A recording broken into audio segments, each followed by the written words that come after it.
So we are now back in open session. Welcome, everyone.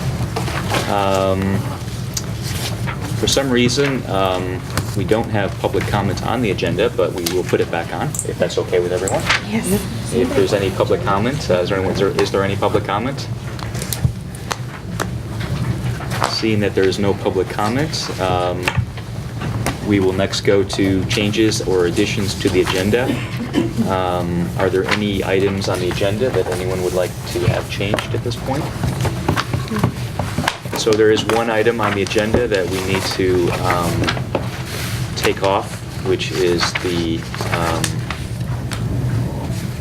compensation adjustment agreement in old business. That is off the agenda. Is there any other items that someone would like to take? Okay. That takes us up to the superintendent's report. Mr. Pat, would you like to? Okay. We've got a couple of things on there. The first one is the strategic plan brochure. I want to give kudos to Jason Smith on this one. He took what was a very nondescript looking piece of material with a lot of good stuff on it, but it wasn't exactly what I would call fashion related. It was just kind of blah in there. Took it, made a very nice template out of it, did it rather quickly. He's very creative that way, something I couldn't do if you gave me the rest of the week to be able to accomplish.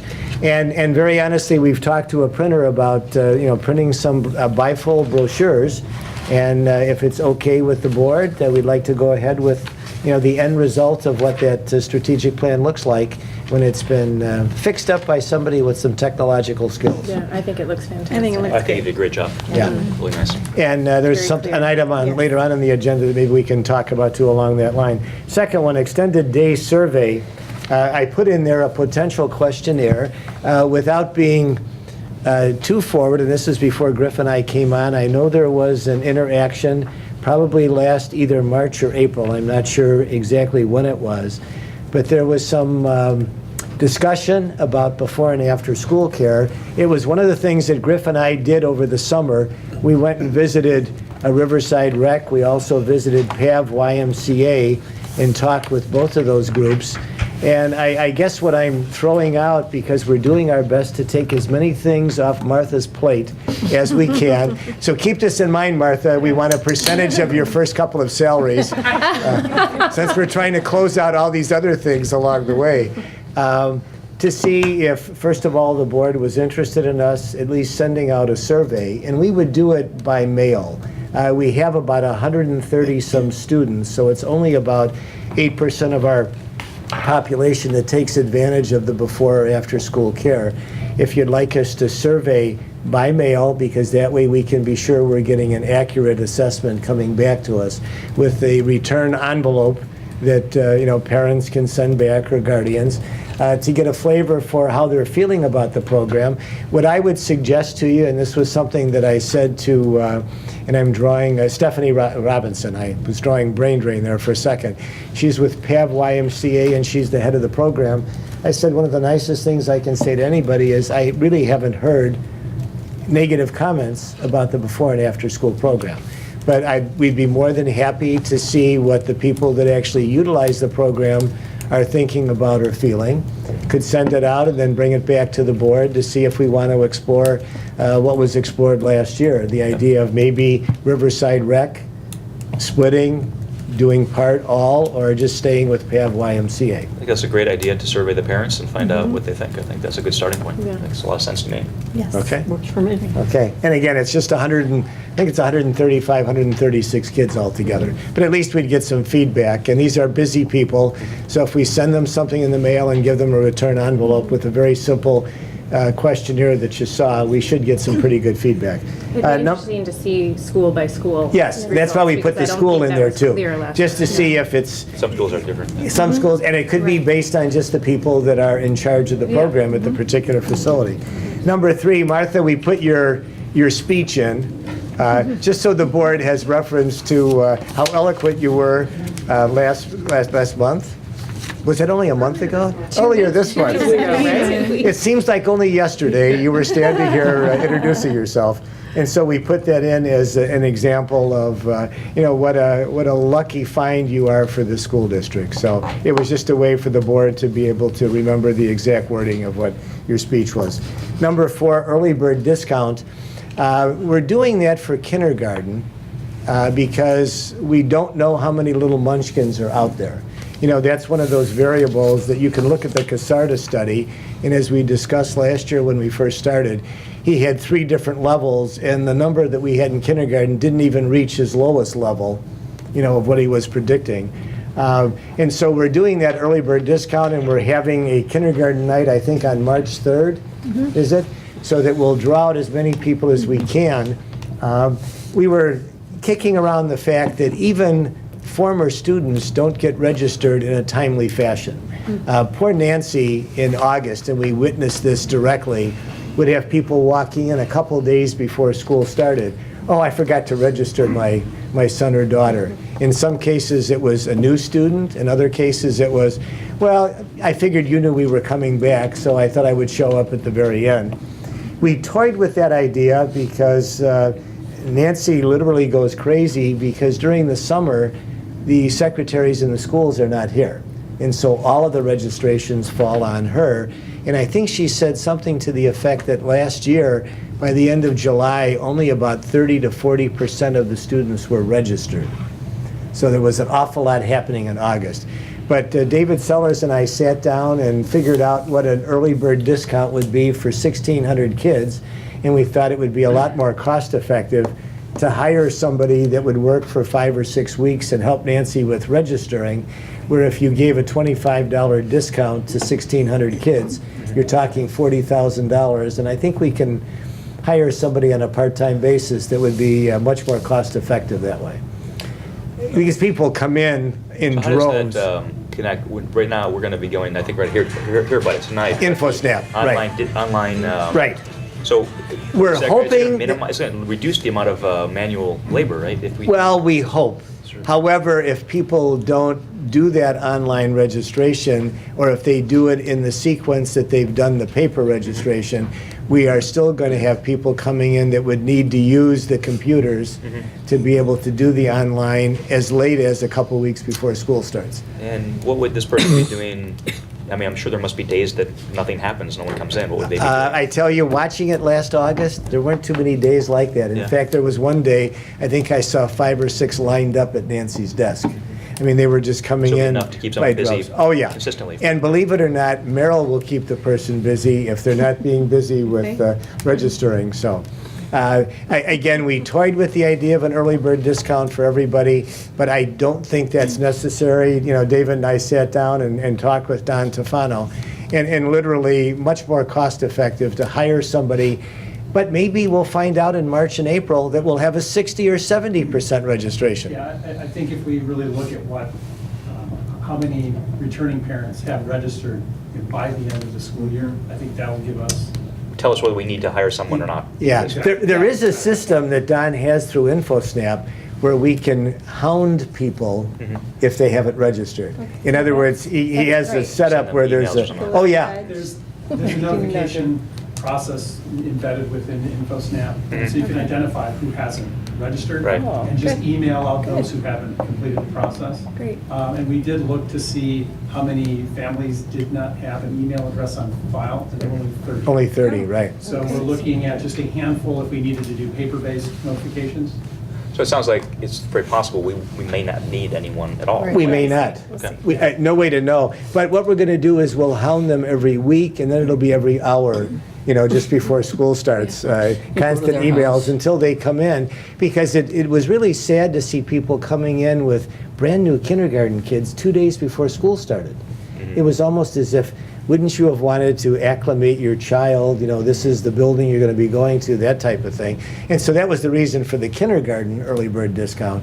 But with the others, it's a matter of, through this system, kind of staying on top of the fact that we're down to 600 people that haven't registered. Now we're down to 2, Right.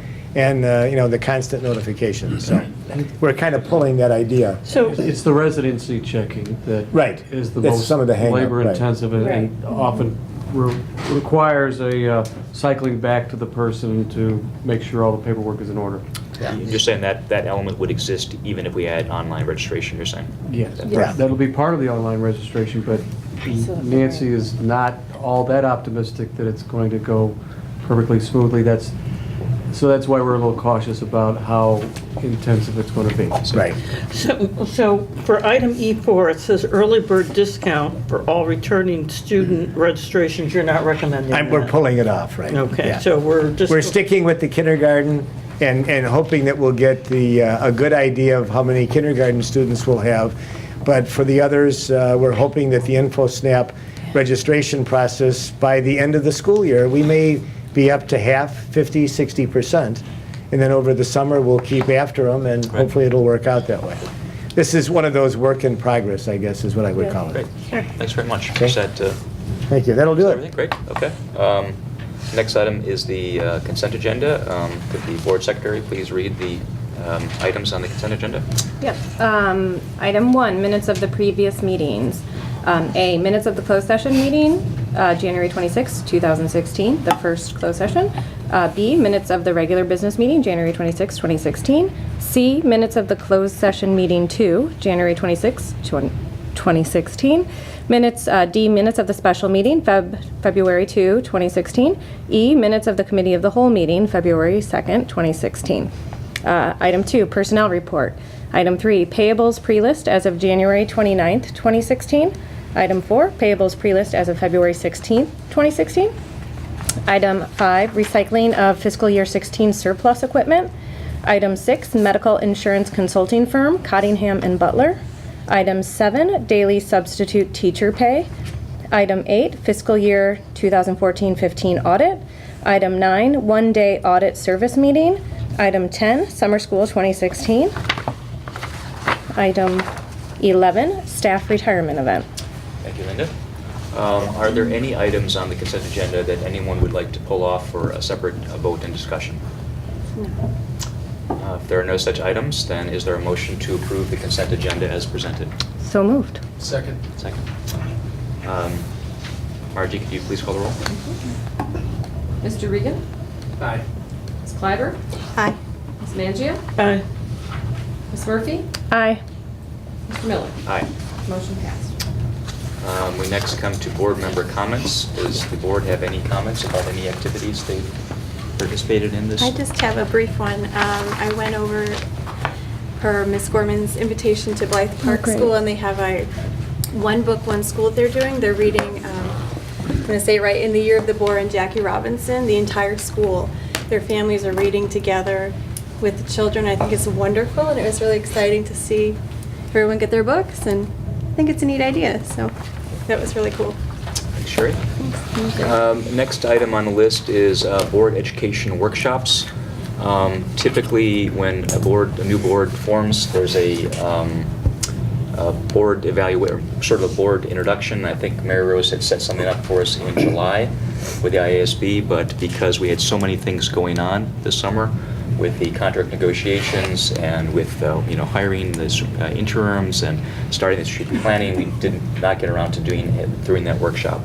So at this point, there's 2 workshops that we can consider doing. One of them is a board self-evaluation, and that's also recommended by the IASB, where basically it gives the board an opportunity to talk amongst ourselves to basically, see if there's things we want to do differently or we like the way we're doing things. So that's one potential workshop, and that would be a 4-hour workshop on a weeknight. And I talked to the head of the ISB and asked for his best person, so we get someone who's experienced and can help us out with that. He recommended a woman named Barbara Toney, who was the presenter at the workshop that I attended at the ISB conference. She gave a workshop for board presidents, and she was very good at that, so I think she'd be a good person. So if we wanted to do that, the potential dates that she has available coming up would be March 7th, March 24th, and April 4th. And then in addition, there's also a workshop that we should absolutely do, which is called an expectations workshop, where we would sit down as a board with Ms. Ryan Toye, the new superintendent, and we would talk about what the board's expectations are for our interactions with the superintendent, and she would talk about, Ms. Ryan Toy would talk about what her expectations are from the board. We sort of work all that out together collectively. And so the dates that work for that workshop would be April 26th, May 4th, and May 5th. And both of these workshops, if we wanted to do both of them, would be sort of from 6 o'clock at night until 9:30 at night, that sort of thing. It would be like a typical weeknight meeting. So the question for the board is, do we want to do these 2 workshops? And if so, are any of these dates available for people, or any of these dates that don't work for people? They all work for me, so I appreciate the weeknight. I actually think self-evaluation is a really important process. When I was a teacher, years ago, it's really important for you to evaluate yourself, what you're doing, why you're doing it, and just even going through the election process, kind of evaluating what is important, what values does our community hold. I think it's important for us as a board to talk to each other, and the second one with Ms. Ryan Toy, and figure out what are our expectations. I think it's a great idea, so I'm for it. I'm the only person here who's actually gone through the earlier IASB, neither Randy or Rachel are here. I personally did not find them, I don't want to say I didn't find them of value. I did not find the focus of them, of particularly anything held by the IASB, to be sort of relevant. For me, it's always the board is always at fault. That's sort of the focus of the IASB. Have you been through one of the workshops is just the board members? Like these would just be the 7 of us. Well, it would be. They always have them with the superintendent Well, typically. right. That's what I was Yeah, those curious. we've been through them. We've been through the self-evaluation, we went through the starting right, and So personally. but I'm just making sure I'm clear so I know what you're talking about. The self-evaluation, just the board. It wasn't a larger workshop, right? We started one, what you do is you start out when we first joined the board, and then 6 months later, they had us do a self-evaluation. Okay, just the And I self-evalu. had real concerns with the way that one was conducted. Was your concern with Yeah, the person that what's the conducted it, concern? or with the whole? Just the whole approach, But again, if I had my druthers, I would rather work with Steve Humphrey. Ms. Tony said that she was flexible. So what I said to her is that we don't want a canned presentation where you just we said we want to tailor to us so Us that and we our have needs, certain questions and certain things we want to talk about. And she seemed like she was, willing to accommodate that. She would still give us some structure and help us lead the thing productively, but she was not going to be fixated on, okay, here's our canned presentation, this is what we're going to do. So she seemed like she'd be willing to be flexible. She served on a school board for 16 years in her district, and she was the board president for some of those. So she's been on both sides of the table. She's, so she knows. Again, you're asking me I've just said how I feel about it. Yeah. I would prefer to do something with Steve Humphrey and something Who with... is Steve? Yeah, who's Can you Steve explain Humphrey? who that is? Steve Humphrey is, he's a consultant with ECRA. He was the one that we used when we tried to do some work with Bobna and the board. Unfortunately, it didn't go. He's got that big binder. Yep. That's more educational and more understanding things more from, people who see their job as representing taxpayers and what's going on in today's, or voters in today's world. That would be, again, I've been through them. This is my view. Certainly, if people decide to do, I will come. I would hope we would manage the agenda instead of. We have that flexibility. We have the ability to, get input from ourselves. I think from Ms. Ryan Toye would certainly have input on how that was done. So I think we would have a lot of flexibility in that regard. I guess I would like to see what other. Was everyone? Did you do a workshop with Steve Humphrey? Did you do one, or did you just propose to do one? You actually did one? We actually did one. Didn't get as far as we wanted and different things, but. Were all the board members that are currently on the board happy with that? And were they all okay with his style and what he did, or That I can't say. You'd have to ask. You'd have to ask. And I just think he, and in fact, the workshop the booklet. We actually never got through it. It kind of turned into something else, but I'd still like to look at that booklet and go through it and see what he has to offer. And you have it. I mean, I know you have that. It's a binder with the way he would So approach is it still a self-evaluation style workshop, or is it more of a? Well, he could do that, but. Because I think that's what is needed. I think that's what's personally. I think we need important. to. He I could think do we're that. past the point of like welcome to the board type of thing. Here's your role. Right. None of us are newly elected. No, at this no, point. I think his presentation's a little more sophisticated than that. Well, right, no, And probably more sophisticated than what the IASB is, and he can certainly do a self-evaluation if that's what you would like, but, or the board would like. But, Yes. But we've never worked with Ms. Tony, so how Well, I can you would, say it's not? let me throw my 2 cents in. Both Griff and I have had some contact with her. In fact, mine went back probably 20-some years ago, and I think she was even in West Chicago. She And Griff was- told me that when Griff was the superintendent in West Chicago, her kids were students there, so Right, she knew. so there was some contact. And I've known Barbara Tony for a long time through some organizations related to school funding. Very intelligent, very articulate, a very dynamic personality. I've never seen her in a workshop. I haven't gone to anything that she's presented from IASB. But just in meetings, I mean, she was a very knowledgeable person. And I didn't realize she had been on a board for, what, 16 16, years? right. Wow. my issue is the IASB, it's not any additional, and you know I've spoken on that. I mean, you and I have had that Right. conversation.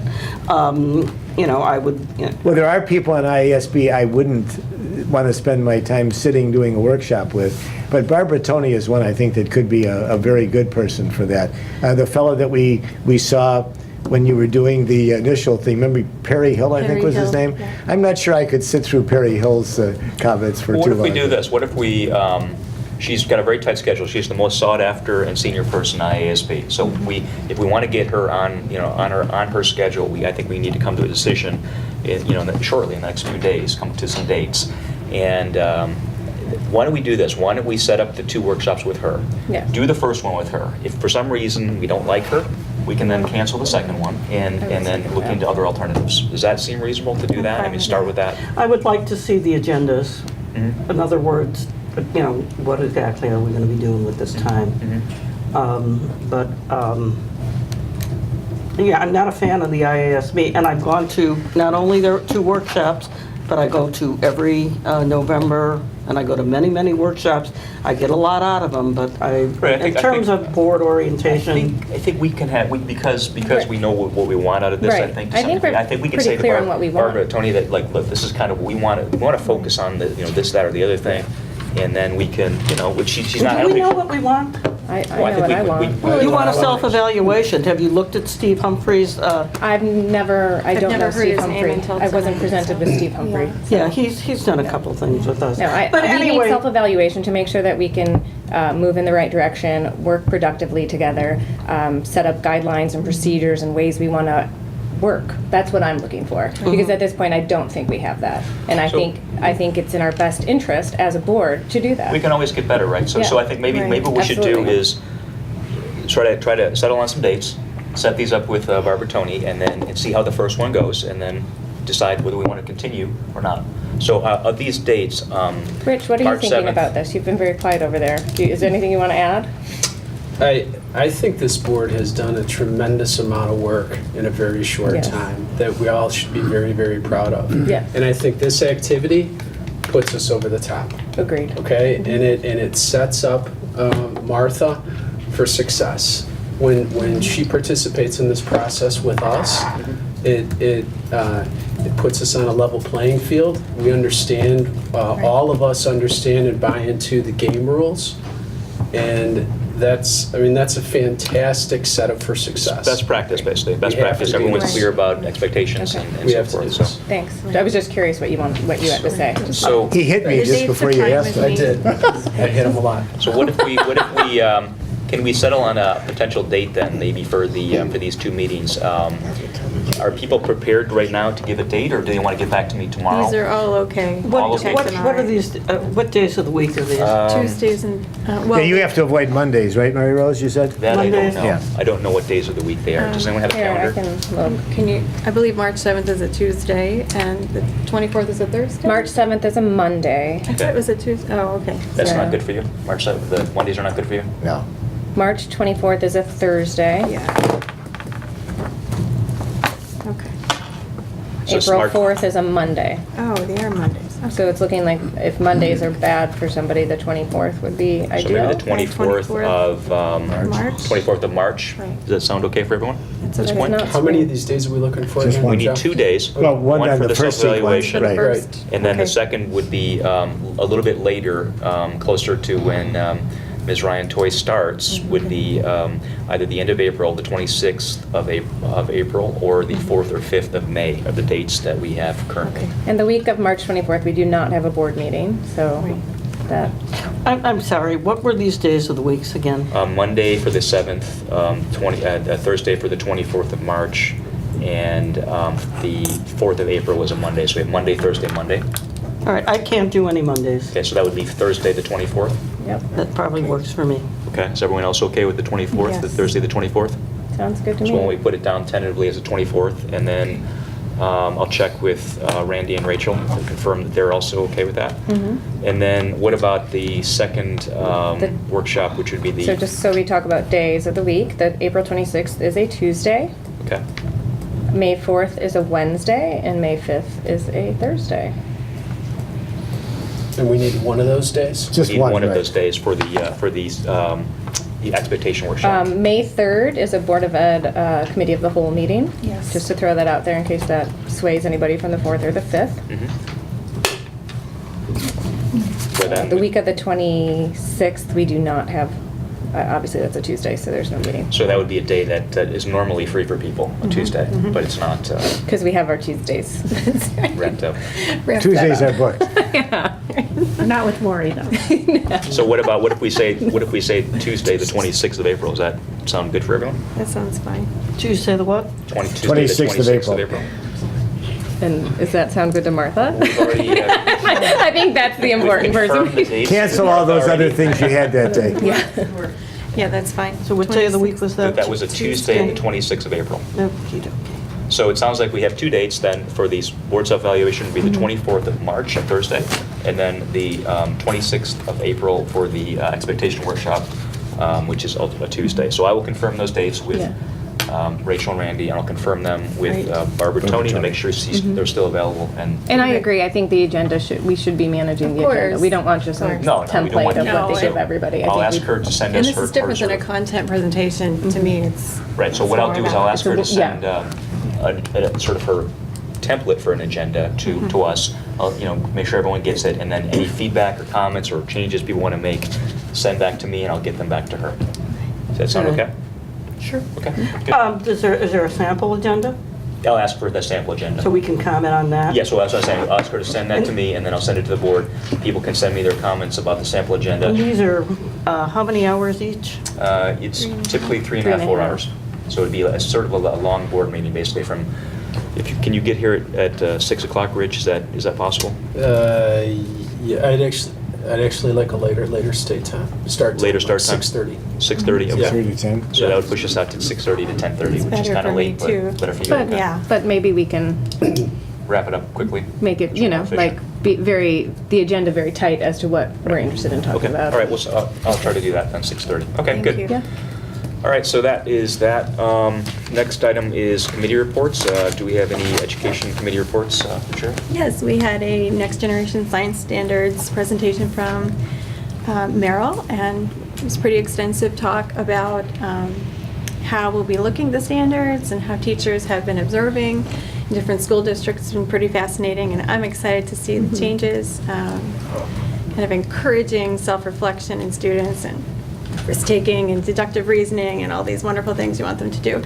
And we also had an EL bilingual update about where we are and what kind of support we need, and then a professional update for development from the last Institute Day, which was all very positive, and well done, Ms. Brownlow. Busy. Sure. Yes, very busy. Do we have a finance committee update for Rich? No, other than Mr. Sellers has performed some Herculean work on projects that we're going to be reviewing tonight. Oh. So a great deal. He's physically going to do the projects himself. So Like I it's very said, exciting for us. muscle. I especially want to see him lifting that elevator into the elevator shaft. All right. You hired me thank for levity. Next item are new business discussion items. We gave you those just to give you a look at what some of these companies charge. There was a lot of internal consistency. It looked like the two companies, it was about 21,000. They Yeah. were coming very Almost suspiciously identical. close. Yeah, suspiciously close. Like maybe they're run by the same person. Right. This is one of those that we would want to defer. Just this was more food for thought. The fact that you do have companies that can come in and do this kind of thing. One of them, I believe, was recommended by the chief of police in Riverside, Tom Weitzel, as an example of somebody who did a really good job there, and I think was even connected with RB for a while. This was mainly just food for thought. No expectation. There's no big hurry on something like this. But I think the concept of security always is floating around, whether it's outside cameras, whether there's some other things that need to be done, certain lighting that needs to be put in Yeah. place. I found the first document of what the administrators were asking for to be Probably much more appropriate. much right? more Yeah. important. In other words, they Because some did of these their own things, it looks analysis. like Yeah. they've done their analysis, and it looks like there are things that we can do pretty easily Right. to like increase what they think their main security issues are. Right. So I think those should be looked at pretty closely, Absolutely. personally. And that's why I think when I looked at the two companies, for 21,000, we could do a lot of the projects that the principals identified as things that would be, good for them to have around their Right. buildings. I mean, I would be very curious to know if other school districts in the area, other elementary school districts in the area have used firms like this, because Right. these firms look to me like they're very heavy duty. I mean, if they're doing embassies, and they're doing, they're working in Kazakhstan. In Afghanistan it's or like, something, yeah. This seems like their Yeah. area of expertise is very, very high end, and I'm not sure we need to have that, that kind of. Well, that's why I level. would suggest that what Linda said is accurate, that the principals were asked to kind of identify the security needs in and around their building. And those are much more focused on what See what actually it is is. the day-to-day happening. It also seemed to me there was a lot of redundancy in what they do, in terms of seems like a lot of the stuff that the architect is doing as part of the life safety. Life safety, Seems right. like that's in there. It's a lot of stuff that looks like we're already paying someone to do. And so I was curious about a few things. Reading through them, they kept talking about reviewing like the emergency plans, the crisis plans. I just wanted to hear from administration, like that is something that is already done with local officials. Well, that's an ongoing thing. For instance, Jason Smith, the assistant principal at Hauser, helped run the lockdown drills with the police department. Right. And so those are things that you interact with the Yeah. local agencies. We do need to have a good review of what would be a crisis plan. We do, But it's okay. something that internally we could do. We wouldn't necessarily need some We've already outside talked company. about that. Right. We are, we'd like Martha to be a part of that conversation, but we'd like to bring in all three police departments and the fire department from Riverside to relook at creating more consistency in our plans, rather than just building level, Okay. a district-wide plan. And Pam's also connected with an organization through LADSI that we also can tap into to help provide some follow-up to that as well. I think what we're saying at this point is we really don't necessarily need this outside company. This was more to give you an example Okay. of what it might be and the cost factor involved in doing it, so. Yes, sir. Two items of low-hanging fruit.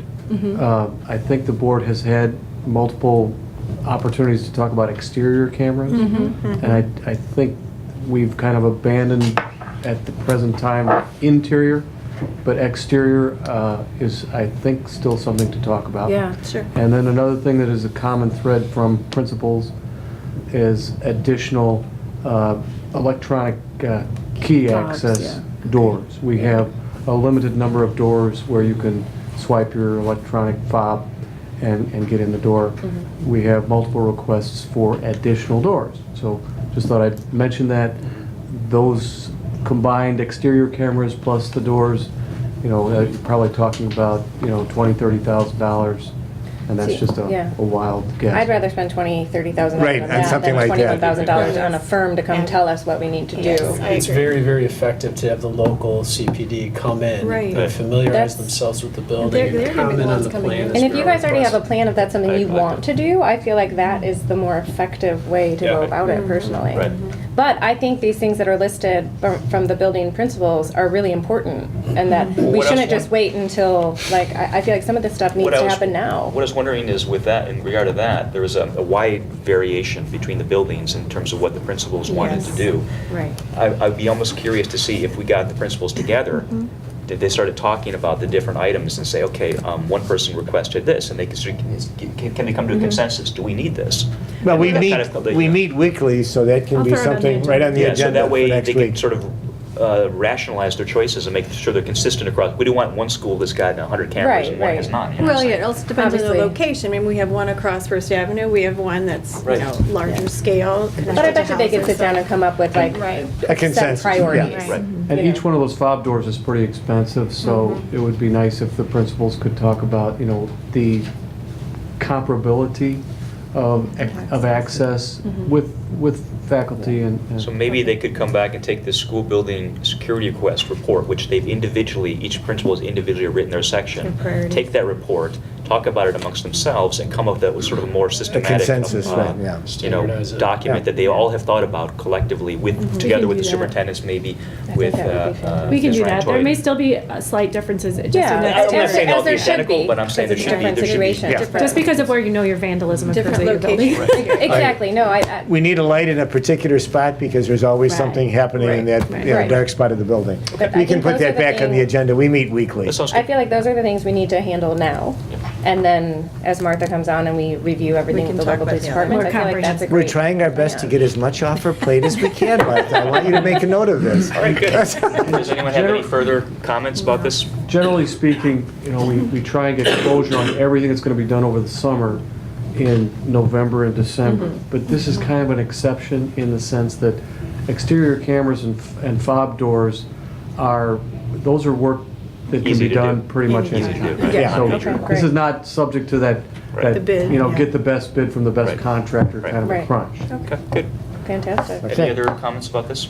Anybody? All Mary right, Rose? the next RTI topic is winter RTI update. winter update. RTI, multi-tiered system of support. So normally this would go on a committee of the whole meeting through education committee, but Sherry and I, we've had a pretty packed agenda, and so rather than keeping you here till 10 o'clock at night every time, we decided to push this one. And plus I had to wait for the data to come in, and so I didn't want to wait longer because I'd been asked about this. So, as you know, the state now is referring to RTI as a multi-tiered system of support, so we're sort of moving that language forward, but internally we're still using the term RTI. This next slide that I put in is a review of the slide that I shared in the fall, just about how we've tiered our services this year, and this was all new this year in the district. We didn't have these leveled approaches to our services prior to the fall. So I was very curious to see how this would play itself out with the data as we move forward. So this was just a reminder. The one comment I want to make about this is, while it's broken down here by minutes per week, that's not always the way we would approach Tier 2 services. Again, it could be a smaller group rather than additional time, and so that's considered a more intense level of instruction. So sometimes it's a small group versus additional time, especially when you look at the 2A. That is for sure indicative of small groups happening within the classroom in a differentiated kind of way. Okay. So just as a reminder, a healthy system, they look to be like 80 to 90% of the students in Tier 1 all the way to the right, that cone on the right. And then Tier 2 to be between 10 and 20%, and then the top Tier 3 at 5%. Typically, they would look at that even inclusive of children with IEPs, but we're moving our RTI system forward. So I wanted to disaggregate just our RTI students because we've seen a huge shift in terms of how many students are falling into that Tier 3. That's really become lower over the last year and a half with the work that Pam has done with this process, and that was started in each of the buildings. And so I pulled those cones out purposefully to reflect without the IEP students. We're also needing to work on disaggregating our speech and language from our academic content IEPs, so we can look at those needs separately. Right now, when I pull IEP numbers, it's inclusive of all of our speech and language students, which we would actually disaggregate from this number in the cones. So as we move forward, Pam and I are working on systems to be able to disaggregate that a little bit more specifically, just so you know. Okay, so this is my excitement. I told you I would give you cohort data, and that's what we have here. So out of all the students that started with us in the fall, this is what it looks like currently. The top colored bar, that like bluish bar, is all the students that improved an actual level. So they moved a level from like 3B to 3C or 3A to 2B. They actually moved a whole level. The middle bar are students that maintained levels, but yet within maintain doesn't mean they did not improve. They could have been a low 3C and now are higher within 3C, or a low 3B. So the next slide, I'm going to speak to actually the percentage of students that improved, whether they maintained or moved a full level. Got me? Because it's confusing. Explaining RTI in this sense is often difficult in terms of just simple terms, because it's a very fluid system where students are moving in and out. So I tried to simplify it as much as I could for you. The bottom level there are kids who did drop since the fall. And as a result of the data meetings around those students, we have since adjusted our levels of support. So when we see dips in progress, we've been adjusting to provide more support. So kids have moved to more intensive levels of support when the system was not working. So that's that slide. So now, if you look, I wanted to provide for you the percentage of students based on that previous slide who actually moved one or more levels. So that's the purple bars. And then the green bars are the percentage of students that actually improved within or across levels. So as you can see, of all the students in Tier 2 Math, 67% actually improved. Tier 2 Reading, 89% actually improved their performance based on the data. Tier 3 Math, 83%, Tier 3 Reading, 83%. So that is a pretty exciting. I was surprised. I didn't think in just one trimester we would have that much movement, because it can take a couple of rounds of RTI to really see the results of the interventions beginning to work, and we're actually seeing it happen pretty quickly, so that's pretty exciting. We've put more tools into people's hands this year, and we're working towards identifying those interventions that seemingly are meeting students' needs, so we're pushing those out further where we're seeing success. So those numbers are really very exciting, and that is pure cohort data. This slide is taking a look at how many students total were identified in the fall, then the numbers. So these are just pure, another way to look at it, pure numbers. And then what I did in the final column on this slide was I wanted to show you now, with new students added to our tiers, how many students will be serviced. So this is reading. And you can see we started with 192 students receiving some kind of support in the fall. We're moving into winter with 151. That's a big change. So you have a lot of students that have benefited from the support and are no longer receiving it. Most of those students that moved out of that tier were our 2A students, the ones that were getting the in-class differentiation. So I was very happy, because that's something we really pushed the teachers on.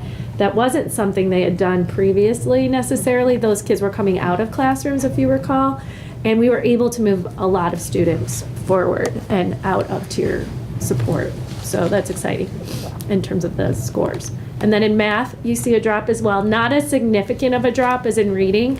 Part of this is sort of the math intervention tools that we currently have. We're still exploring those just right tools in mathematics. So we're actually moving an intervention to K-5 that we've been using at 6-8 and seeing a good amount of success with, the 10 Marks program that Katie Kayasta's been using with her students. And she became a train the trainer, so she's working with our K-5 staff now to help push that down, and we're going to be working with that particularly at grade 5, 3 through 5, and kind of look at see how that works for our kids. But overall, still a drop. You can see we added more students to math than we did in fall. But that, again, it's fluid. That's not unexpected. Then kite. I know the slide kind of looks a little complicated. It's not as complicated as it appears. The darker side on the right is kite light, and the lighter side is full-time kite. And I wanted you literally to see student by student the movement that we've had, because this is being funded currently. The part of the kite program is being funded by the Title I grant, the one that we added for the Central kids who had PM kindergarten to get the AM class. So it's pretty exciting, because kid by kid, for the most part, they've made significant gains. A couple of the students who didn't make as great a gains actually didn't have consistent attendance in the program. So we actually moved a student from PM kindergarten to AM kindergarten at Central so that they could attend PM kite in their own building because they were having trouble getting to Blythe because of transportation. So and we also worked with a Brookfield family to create a more accessible way to get to the kite program. So we've seen some real significant gains in the kite data. Mary Rose, did you have a question? And just for those of us who forget, what is KITE again? It's an acronym? Yes, it's kindergarten intervention. What do we call it? Kindergarten intervention. I forgot what the acronym even stands for. It's KITE. For teacher effectiveness, or I could look it up. It's our it's extended day. kindergarten. Yeah, It's our Specifically kindergarten program. kindergarten. Yeah, That's kindergarten Yeah. interventions, yeah. So, it's what's happening extended day in the afternoon and in the mornings, and I'll get you the exact acronym. I can't remember. They made it up last year, and I have to No, look it's at it. Kites, that name has been around Around for a forever. long time, yeah. Since my kids were in So I kindergarten, have to look up the, I don't it's our know. kindergarten I've heard it a lot. intervention Yeah. program. So what I want to point out here, though, is that this program last year did not exist in the way we're doing it now. It existed in very piecemeal delivery model. And the service delivery model that we've created with this program is allowing the kids to get intensive intervention. So they're getting upwards of over 400 minutes a week of targeted instruction in the new model. So we really are seeing huge results, huge. And so we're excited about that because our first grade teachers are going to get students who have a higher level of readiness. So we're hoping to continue that. Again, it's grant funded for part of it. The other part of it is district paid. So we'll hopefully be able to continue offering the full-blown program based on grant. We've done this program in the past, though, right? We've done it without the morning Okay. teacher. So we've had it where we've had afternoon opportunities for extended day, and then the morning kids, it's all been the PM kids, it used to all be pushed into the classroom only. So there was no additional pull-out time for PM kids who needed intervention outside of their day. It was like a half hour before kindergarten started for 20 minutes. Yeah. So there's more, this current program has more time. Way that's more devoted to time. it. And so are you seeing correspondingly a better, Yes. better than it was before? Because I don't know what it was. We in the couldn't even past. service the same amount of kids before, so, Okay. yes. And we're seeing the movement faster from out of those tier threes. The tier 3 kids never really got out of tier 3 from the PM kindergarten class last year. That was one of the things the principals, loud and clear at the beginning of the year, said the kids who were in PM really were at a disadvantage because they didn't get the same amount of instruction the AM kids were getting at the same level of need, and so they weren't making the same kind of progress. They were getting like a 20-minute snippet right before PM kindergarten and then some push and support from the reading specialist. So we've been able to tier it a bit better. Still not perfect. I mean, we do have occasional cases where a parent can't access what we're providing because of childcare, but overall, that's only happened in 2 cases all year. So we've been able to capture most of the students that we've offered it to. So that made us feel good. And then this is math, similar data. So we did add some students to KITE in the winter who were teetering. They were in sort of that 2B level of support where they were getting KITE Light. A couple of the KITE Light students do need a little bit more. So the KITE Light students were getting 2 days a week of extra services, and full-time KITE were getting 4 days a week of extra services. So we pushed some of the 2B KITE Light kids into the full-time program because they really do need more intervention right now. So these are the math numbers. And so just from tiered service highlights, over 50% of our students receiving services made significant gains from fall to winter. Overall trend of reduced number of students in tiered services from fall to winter, that's a good thing. That doesn't always happen with the fluidity of in and out. I mean, it's happened, but it doesn't always happen that way. And the kindergarten intervention program experienced 4 reading and 5 math students exiting completely with just 10 weeks of intervention. Because remember, kindergarten didn't start until November.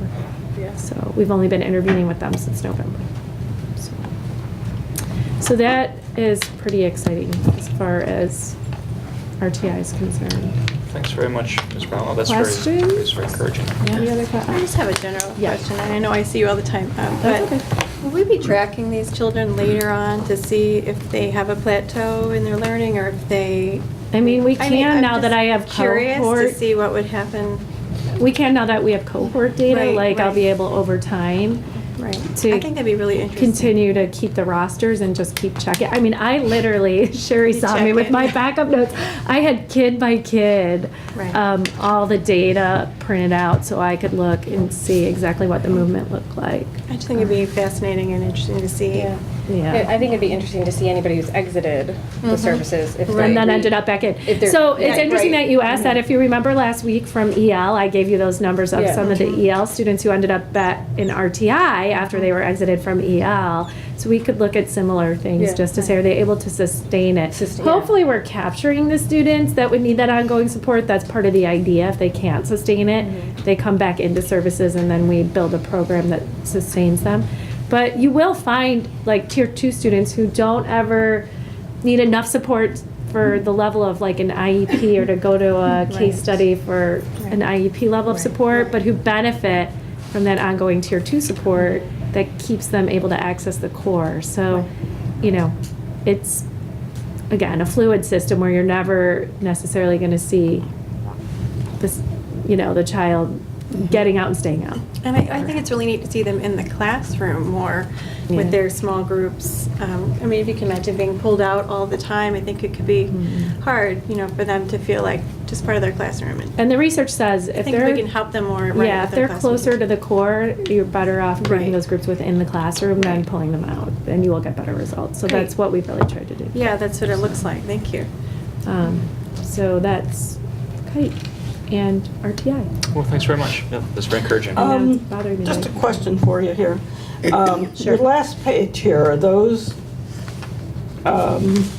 basically the big summary of this? Yes, yes, So we're improving. we are. It's very exciting. I was very excited, yes. We All are right, thank you. improving. So the next item on the agenda is staffing for 2016, 2017. Yeah, and Jeff leaned over and said, A on the bottom, staffing summary report, information to be distributed. Since I spoke so long during the closed session, I wasn't able to hand this out to you, and I'll do that now. But before we do that, I'd like to talk about the different precincts that reported in from Pam Shaw with special ed to each of the individual principals, and actually Merrill has a piece of the puzzle here too. And then I'm going to distribute a sheet that's going to show you can do all these things and not spend that much more money. So it's called How to Take Numbers and Do All Kinds of Spinning with Them. But we'll get to that in a second. You know, we're mandated by a lot of different regulations, either by way of, you know, special ed resources and class loads, or if you go over the number 20, the magic number, that if you have a certain population that you have to spend time being able to you know, deal with their needs also. And those are things that kind of came together, which leads to part of the reason why we're talking about an additional roughly 7 staff members altogether. And some of that is almost a shift in some respects, and I'll get you the sheet in a second. You have a big 5th grade class coming over to Hauser. And so Hauser is going to grow by close to 50 students. You're welcome. Those are some of our kids. What? Those are a lot of our kids. Oh, okay, there you go. Well, tell them they have to stay where they are, you know, forget this movement. And so, you know, part of the shift is that Ames and Central both will need one less section next year. Right, But that's going to necessitate a couple more teachers at Hauser. Right. And then in addition to that, we're talking about the fact that some of the PE classes have gotten quite large, and so there's a need for a part-time PE person. And then we've got a STEM situation that we're looking at, as well as some additional things with computers. So that leads to about 4 additional teachers at Hauser, 2 of whom are almost kind of shifting over in some respects from Ames and Central, and there's kind of a wash there, and I'll give you my sheet in a second. The others were really related to some special ed needs and also some needs that Merrill identified. And so between all of these various things reporting in, we're looking at the potential addition of 7 staff members. So let me send this sheet around, and this will show you how I love playing with numbers.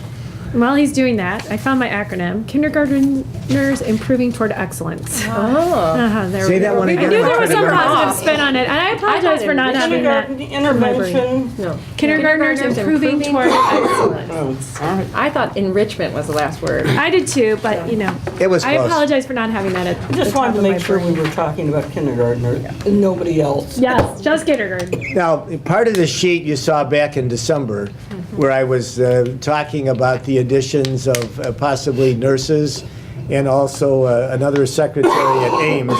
And what I tried to do, and you could always say it's not apples and apples, but I tried to make it as much apples and apples as I could. If you look down at the top part, the three numbers, the former board and superintendent secretary salaries and benefits was that number 124,000 plus. 2 teachers are retiring, and so you see that number. The legal bills for 2014, 2015 were the 264,000 you see, for a total of 608,000. Then I tried to do the bottom balancing. Margie, whose name is not on here, but it says President Superintendent Secretary, the halftime person that you approved for Merrill, adds up to be the 90. The additional secretary at Ames, which I gave you in December, was 31. 7 new positions at 50,000 each roughly would be 350. The legal bills, and it's an estimate, but it's, I think, reasonably close to what it would be. Through the first 7 months, our legal bills were, I think, 67,000. 18 of that was related to negotiations. So for the first 7 months, we were looking at roughly $50,000 in normal expenses. And so I think 100,000 would cover it. And then in the nurse area, which I had shown you, or at least gave you some information on in December, and it came back that principals are looking for that also. We have some kids with special needs. We have some diabetic kids. You've got the early childhood program at Hollywood as an example with some needy children there. And you're looking at only having a nurse that splits time in between Hollywood and Blythe Park. So if we were to add additional time here at Hauser, I believe the nurse is .82, which puts then the burden on Gina from Central to be able to service Hauser, for part of the day.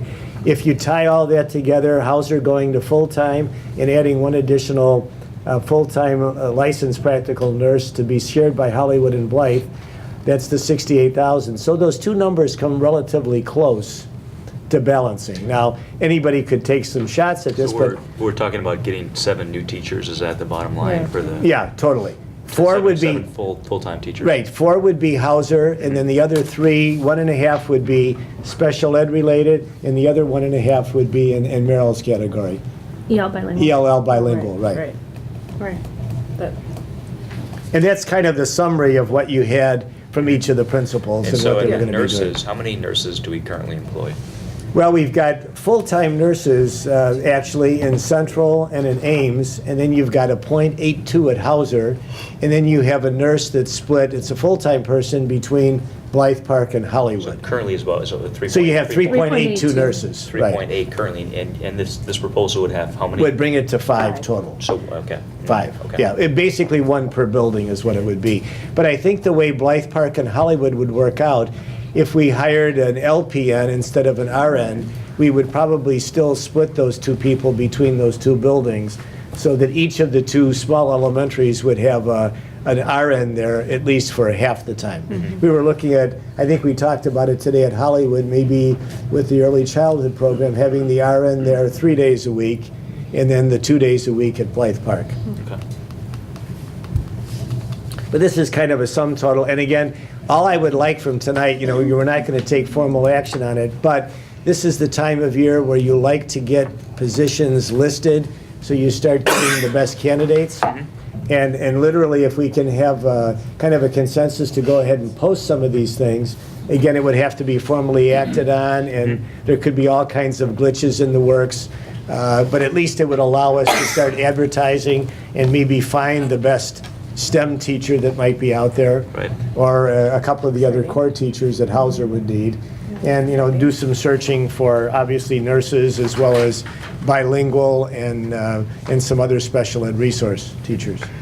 So the nurse increases are based specifically in student needs at each of those schools? Right. Right now, Gianna Chap, is that the? Gina. Gina Chap, sorry, I'm throwing the wrong one in there, is only .82 at Hauser. And so, I'm sorry, the lady at Hauser, Nina Henderson, right, is only .82, so she doesn't get here till about, what, 9:30? Right. We have more medically fragile kids. Right. You know, some diabetics, you've got a number of issues. We've got a situation at Hollywood with the early childhood that takes an awful lot of intervention, you know, from the standpoint of medically. So we'd be looking at basically covering each of the buildings with a full-time person. And that full-time individual at the small schools would able to be a support person for the one secretary that's in the office too, at times, you know, if there weren't needs for the kids. The teachers, you said the 7 new positions, 4 at Hauser and 1.5. Special ed and Special ed. 1.5. But you said that we should have a reduction in staff at Central and Ames because Well, that big cohort is moving 2. through basically. Right, so that So accounts is this for. net? Is this net 7 the net number or the total number? Well, actually, it's really 5 when you come down to Right, it. I was 5 trying to set it up FTEs. financially, but in effect, those 2 positions have moved over into 6th So it's grade. 5 now. And so it's really So 5. 5 new? Yeah, it's 5 new then.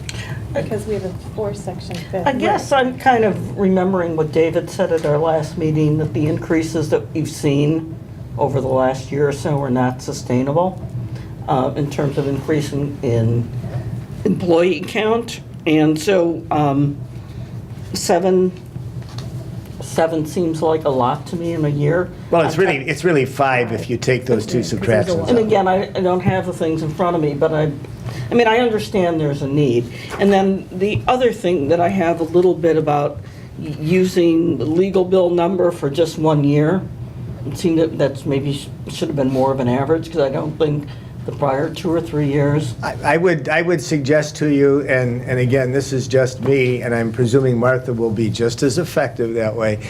My legal bills in the 18 years I was in my school district was well under the $264,000 this district spent last year. No, I but had 18 years of track history that way. Well, nobody's disputing that. What I am saying in terms of the analysis, to take a high, in other words, I guess I'd like to see more of a projection for these numbers over a 5-year period than a 1 and 1.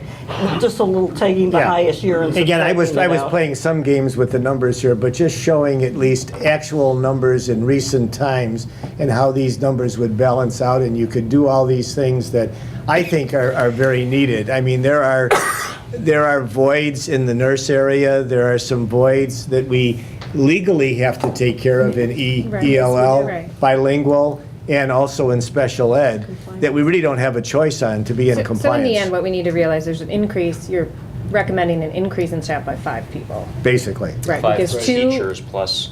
Yeah, Plus 2 of them are nurse. moving. 2 of them are moving up to Hauser. Right. The other additions are due to the increase of Right. kids at Hauser and additional PE, and then including, you know, adding STEM.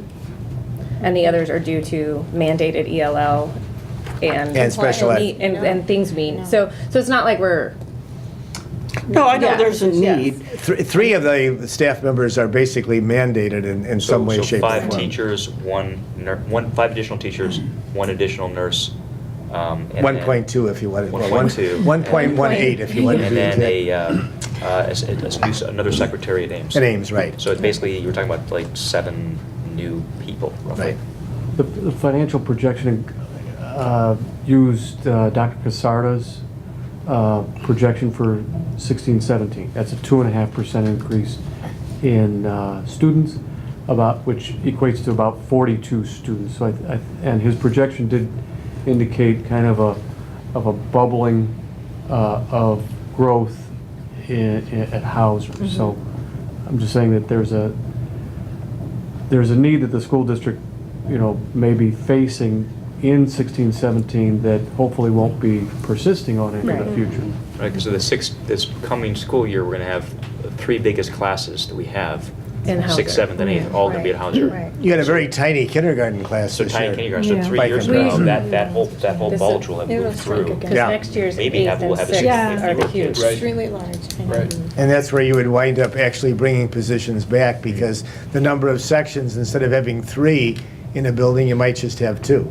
And so you'll be recovering people The that way. secretary position in Ames is a combination of the 2 middays, so it's not that there's not staff currently in place. Right, but there would is just a be cost one- factor. right, Yeah, right. yeah. And the reason behind the Ames one, very honestly, for a number of reasons, is that the lady that's been there a very long time probably will be retiring in the not-too-distant future, and we would like to make sure that somebody is aptly trained with Power School, and we've got somebody there that I think could move from being a midday assistant to the secretary.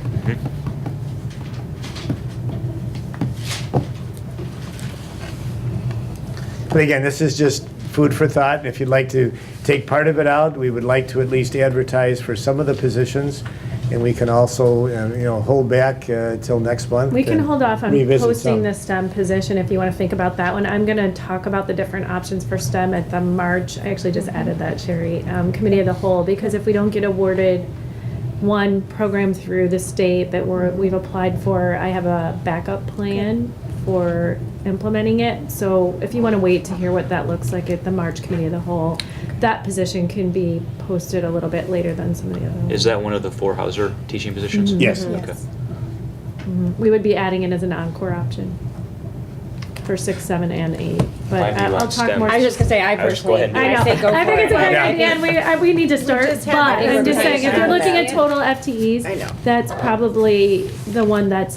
Yeah, there's no the least wiggle amount room of with immediate special ed or need. Right, ELL. no, right. Like, I mean, that's PE there. classes of 36 are not really conducive at the moment. David, these numbers are not in the current budget materials that you gave us last week, is that correct? Or 2 weeks ago? Roughly, yes, to the extent that I incorporated a 2.5% growth factor on Right. student population. And so I do incorporate, like, the budget preparation materials, salary projections. I can't say I have it precisely figured But you because feel- this is new information, but in a rough sense, that direction is accounted for. Okay.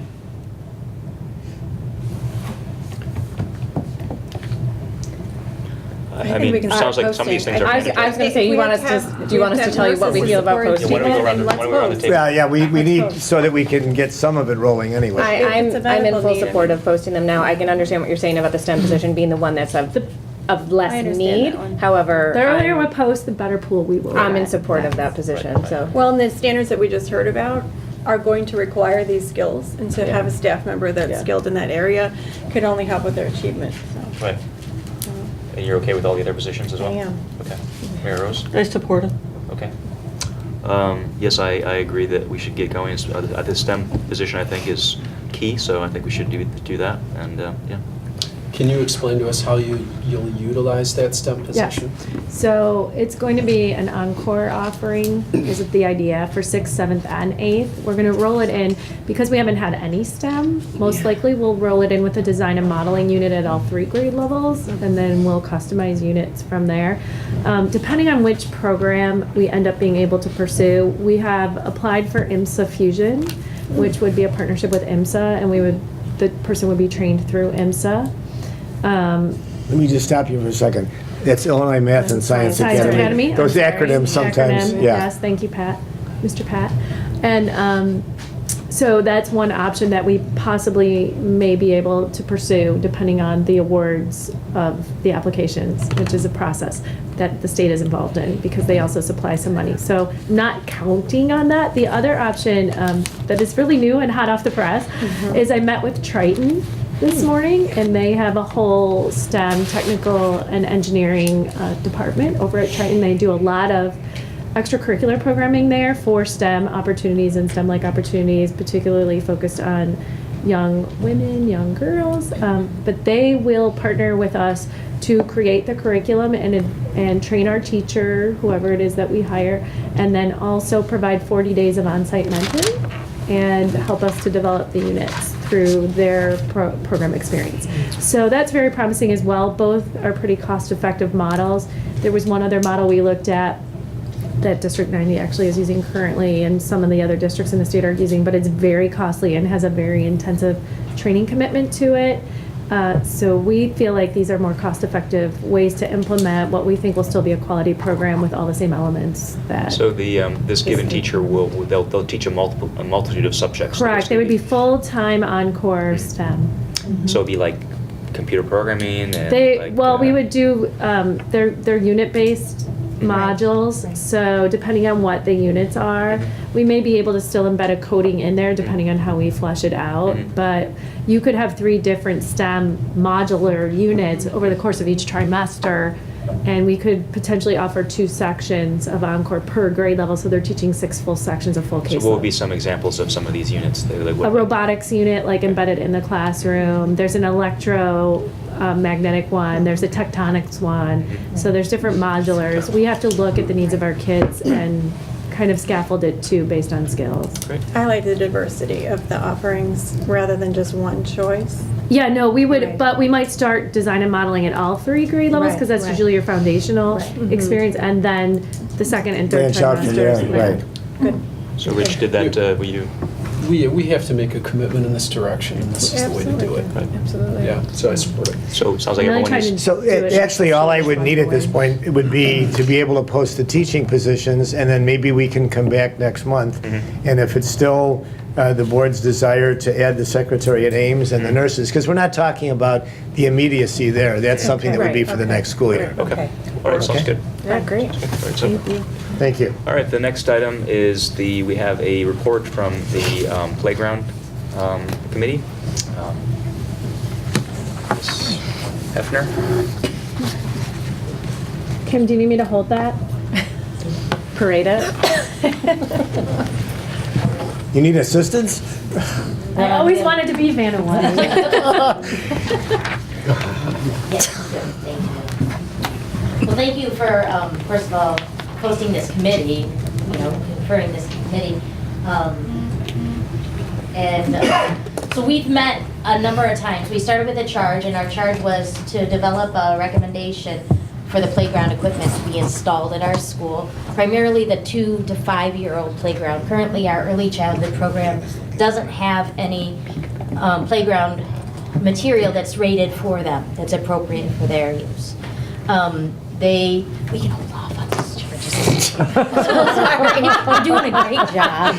Could you hold it up again so we don't have to see you at the I gotta same time, build. please? I gotta build to the She'll give you the cue. Yeah. Stole her thunder. I'll go like- Clearly, I'm not cut out for Wheel of Fortune. I'll go Okay, like- keep going. Okay, so with early childhood development, we look at 6 developmental areas: social, emotional, physical, cognitive, language, literacy, and math. And the playground is a pretty important part, definitely the physical development and the social emotional skills. And also a lot of language happens on the playground. And we also were in charge of completing an overview assessment of playground facilities at the 4 elementary schools. Okay, we talked a lot about that, but our main recommendation today is coming for the Hollywood playground. We had a very large membership in our committee. There were administrators, there were parents, there were physical therapists, occupational therapists. There's the Hollywood Citizens Association, which is a crucial part of this because it's their land. They're willing to let us use because Hollywood doesn't have any place for this playground. In the process, we initially met to go over the charge, and then in our first meeting, we formed an early learners subcommittee. There were 5 members of the early learners subcommittee, and those 3 of us visited 3 very new early childhood centers. So they specialize in early childhood education, to take a look at their equipment and to speak with their staff, their physical therapists, about what equipment they had, who helped them design it, and why they chose that equipment, how it helped enhance the physical development, social emotional development of the children. We met with our early learner staff to find out what they believed our children needed.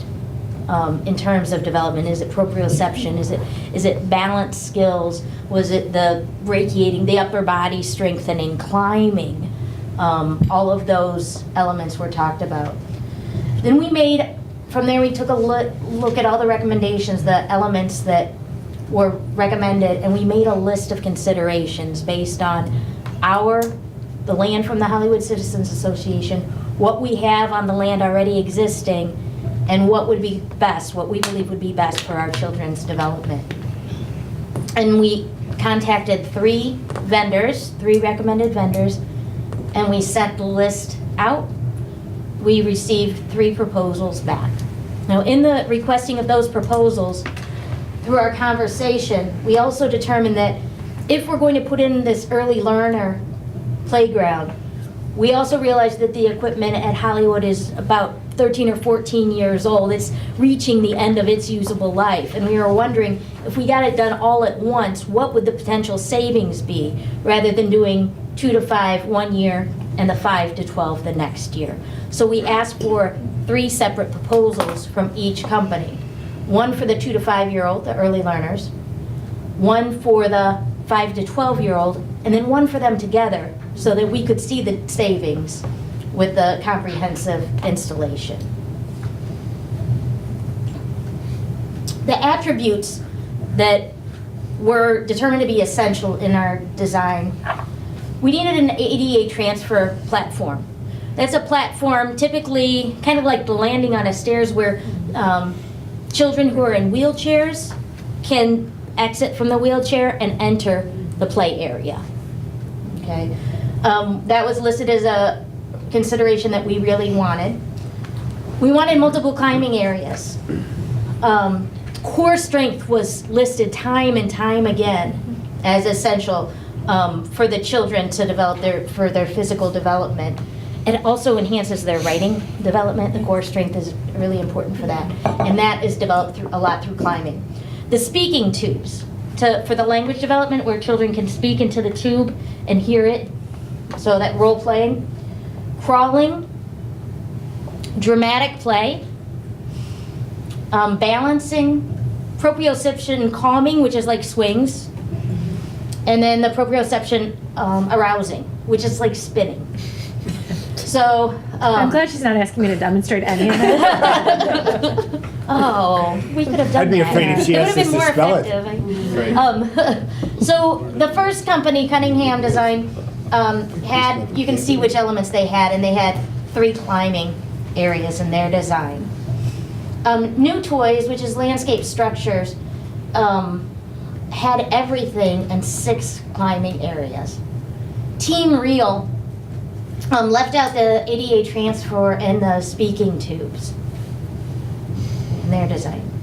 What does it mean, like, for example, the dramatic play? Like, what is that? What would be an example of I dramatic think play? we have one of those now at Central, where there's a train little ticket booth, and they can pretend to get tickets through. Yeah, Only because my little girl loves it. Pretend to buy tickets. We can do the big reveal now. Okay, here we go. But that's a Here's perfect Vanna. example. Yeah, it's Here- about them pretending and experimenting, and yeah. Yes, right here is an area, and then you have the speaker tube coming to this area where they can play like they're ordering something, or just a counter area. And they would use that a lot of their, there's a clothing unit, a study that they do in the early childhood program. So they set up a little laundromat in the classroom, but they could extend their play out here and do the same thing. Okay, so that's a dramatic play element. So Team Real, you can see they were missing 2 of the elements, and they had 4 climbing areas. So those were the attributes. And then we took a look at the costs. Cunningham and the equipment was $21,178.76. With installation, another $8,900 more. The engineered wood fiber, all of these proposals, we went with the engineered wood fiber. We had talked about the rubberized surface, which would, it's easier for children in wheelchairs and stuff to move over, but it would increase the cost by approximately $10,000. I'm just not sure just having a chemical background from what I've studied, it makes me nervous with the kind of byproducts and toxins that could be released. I'm not sure I'm okay with the rubber. Okay. So Well, that would be, I think it's more natural too to have the wood. yes. Kind of like we already do in our village now. So. But I'd hate for them not to be able to use it if they're in a wheelchair, so if you think it's... Well, the negative is it is more difficult for children in wheelchairs, people in wheelchairs to move about, and then walkers as well. And then it needs to be regularly maintained Right. because it does get compressed and you have to add more wood fibers on top every year. It gets compressed and then moved. So at the bottom of swings, you'll see a lot of times that it's dug out. Okay. So it needs to be regularly maintained. The total for Cunningham was $31,906.92. $32,000. New Toys had all of the recommendations and was also the most expensive by about $2,000. The equipment was $23,137. Installation included engineered wood fiber, was very comparable to the installation and engineered wood fiber of Cunningham. Team Reel, the equipment was $22,180. Installation, $8,872. And then they didn't provide an estimate on the engineered wood fiber. So in my mind, I was using about the same number as Cunningham, but I did not calculate that in. If we were to add approximately $1,750 more dollars to the proposal, you know, it would have been $33,000. So the recommendation out of the committee, we brought these back to the committee, and the recommendation that came out was the one that met all the needs of the children and was just a little bit more than the others, and it was New Toys. And you can see on the board and here the proposed design of New Toys. Okay. And it has these saddle spinners for proprioception and these pods for balancing, as well as a number of different climbers. And there's a belt bridge also for balancing in the middle of it. Where it would go, So these photographs, that's actually what it's going to look like. this is actually what it would look like. We can change colors, but this is the one that, again, it met all the needs of the recommendations from the physical therapists and the teachers. And that's the graphic on top. These two, this is one side, Oh, and it's this a is the other different side. view. You can see Different view, so you can see all of the elements that are available. Down at the bottom was the 5 to 12. Okay. Okay, so if we go on to the next slide, this is the additional information. I have the 2 to 5 year old cost going across, and then the 5 to 12 year old cost. The equipment would be $36,810 for all of the playground equipment. It would accommodate our 75 students on it. The installation is $21,000, and the total would be $58,248. For both playgrounds together, it'd be $87,483. The potential savings I have listed as a savings, that's the difference between getting the two playgrounds put in separately. So if we were to do those exact playgrounds, one year and one the next, at today's cost, we would say it would be an increase of $4,572. If we do it all today at today's cost, we would save that if we use that equipment, that exact equipment. Okay. And so this is the recommendation that we bring forward. I have a question. Did the committee feel like there was a very strong need to provide the different play areas for the different age groups? Or is there a preference to really focus on the 2 to 5 year old right now? You know, the committee felt like they would like to be able to do both, but they understand the need for the 2 to 5. There's nothing, you know, for them, and that physical development is just, it's crucial in every aspect. It contributes to everything. You said that the playground equipment that's currently there for the older kids is 13 or 14 years old, is that? Yes, What is the life expectancy? How long do we expect that to last? 12 to 15 years. 12 to 15 years. Yeah. Is it showing sign of deterioration that it looks like it's falling apart, or is it? It's not in great shape. So we've had a few of the vendors come take a look at it, and they would say, wow, you know, this is old. And then they go up to it and kind of shake it, and some of the bars, especially the swings, come together. They're lower in the middle. It's like the pole, center pole is sunk. And they'll say, well, you know, it's at this point, it's not dangerous, you know, but there's obviously some concern. We have removed, there was a zip line that we've removed because last year, it's my understanding that someone broke both their wrists falling from the zip line. And then early at the beginning of this year, we had a child break their wrist. And I initially tried to get the pieces lower. And then after the child broke their wrist, I just said, let's just take it off. It's not worth injuring children. That's not what we're about. So it would be very good for, you know, our 5 to 12-year-olds to have something that they can really play on as well. Would the 5 to 12-year-old one go, so on this drawing that we have here that shows where the existing swing set is and the 2 to 5 would go, would it go in that spot where the existing swing set, like, or is there? It would go, the 5 to 12-year-old playground is, the swing set is actually probably here. Okay. And we were gonna keep that. Even the center pole is down, and because the early childhood kiddos need calming as well as arousing, we wanted to keep the swing set and add an ADA swing. Okay. The 5 to 12 Would be is over here, and it would be in exactly the same place. in this existing spot. Yes, So we you're, talked- the only additional space you're going is towards the 2 to 5. Correct. Okay. Yeah. I see the drawing here in that one proposal. So thank you. I got it.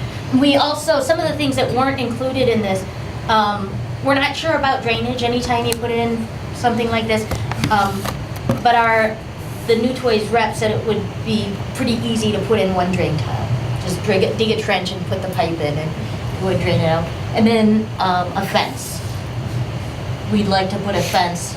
This is the corner of Hollywood House, Hollywood Citizens Association.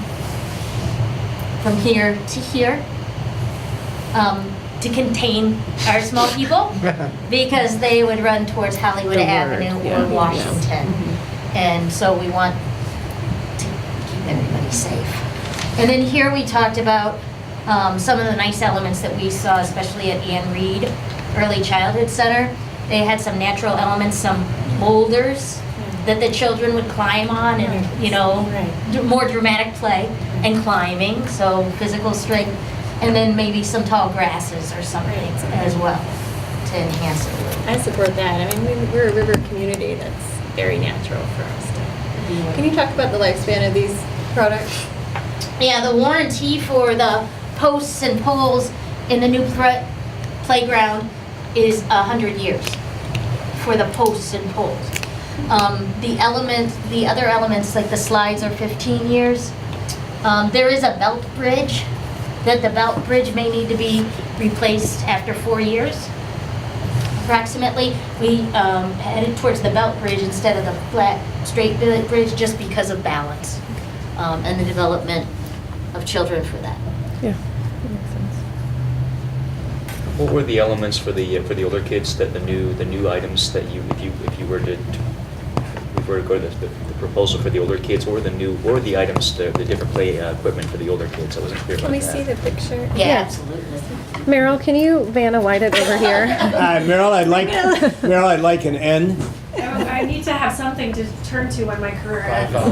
Buy a vowel. I'd like to buy a vowel. That's a long Because we can see the 2 to 5 and Right. it's here, just but really I can't small. see the. So again, yeah, we made it really small. We were really focusing on the 2 to 5. I could do that. I could walk with it.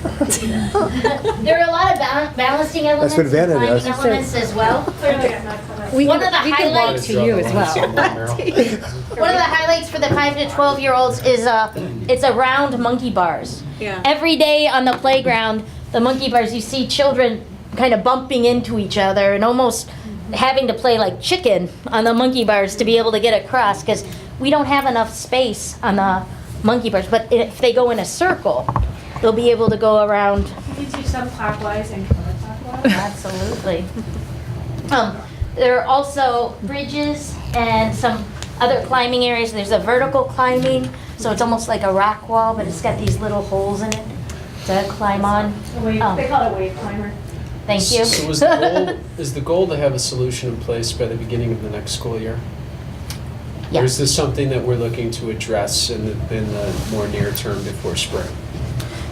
By next school year. By next That's school year. that's the I think we were talking about, at least for the 2 to 5 year olds, having something in place for next school year, and then assessing. Right. because it is a something that needs to be addressed district-wide. You know, Yes. all of our schools are kind of at a deficit in this area. And everybody needs this addressed. And we wanted to do it uniformly in some manner. Right. But the 2 to 5 is the main focus. But if we could save $4,500 and get something in place. Just a little retrospective on our conversation. We're filling a gap that is glaring for the preschool program.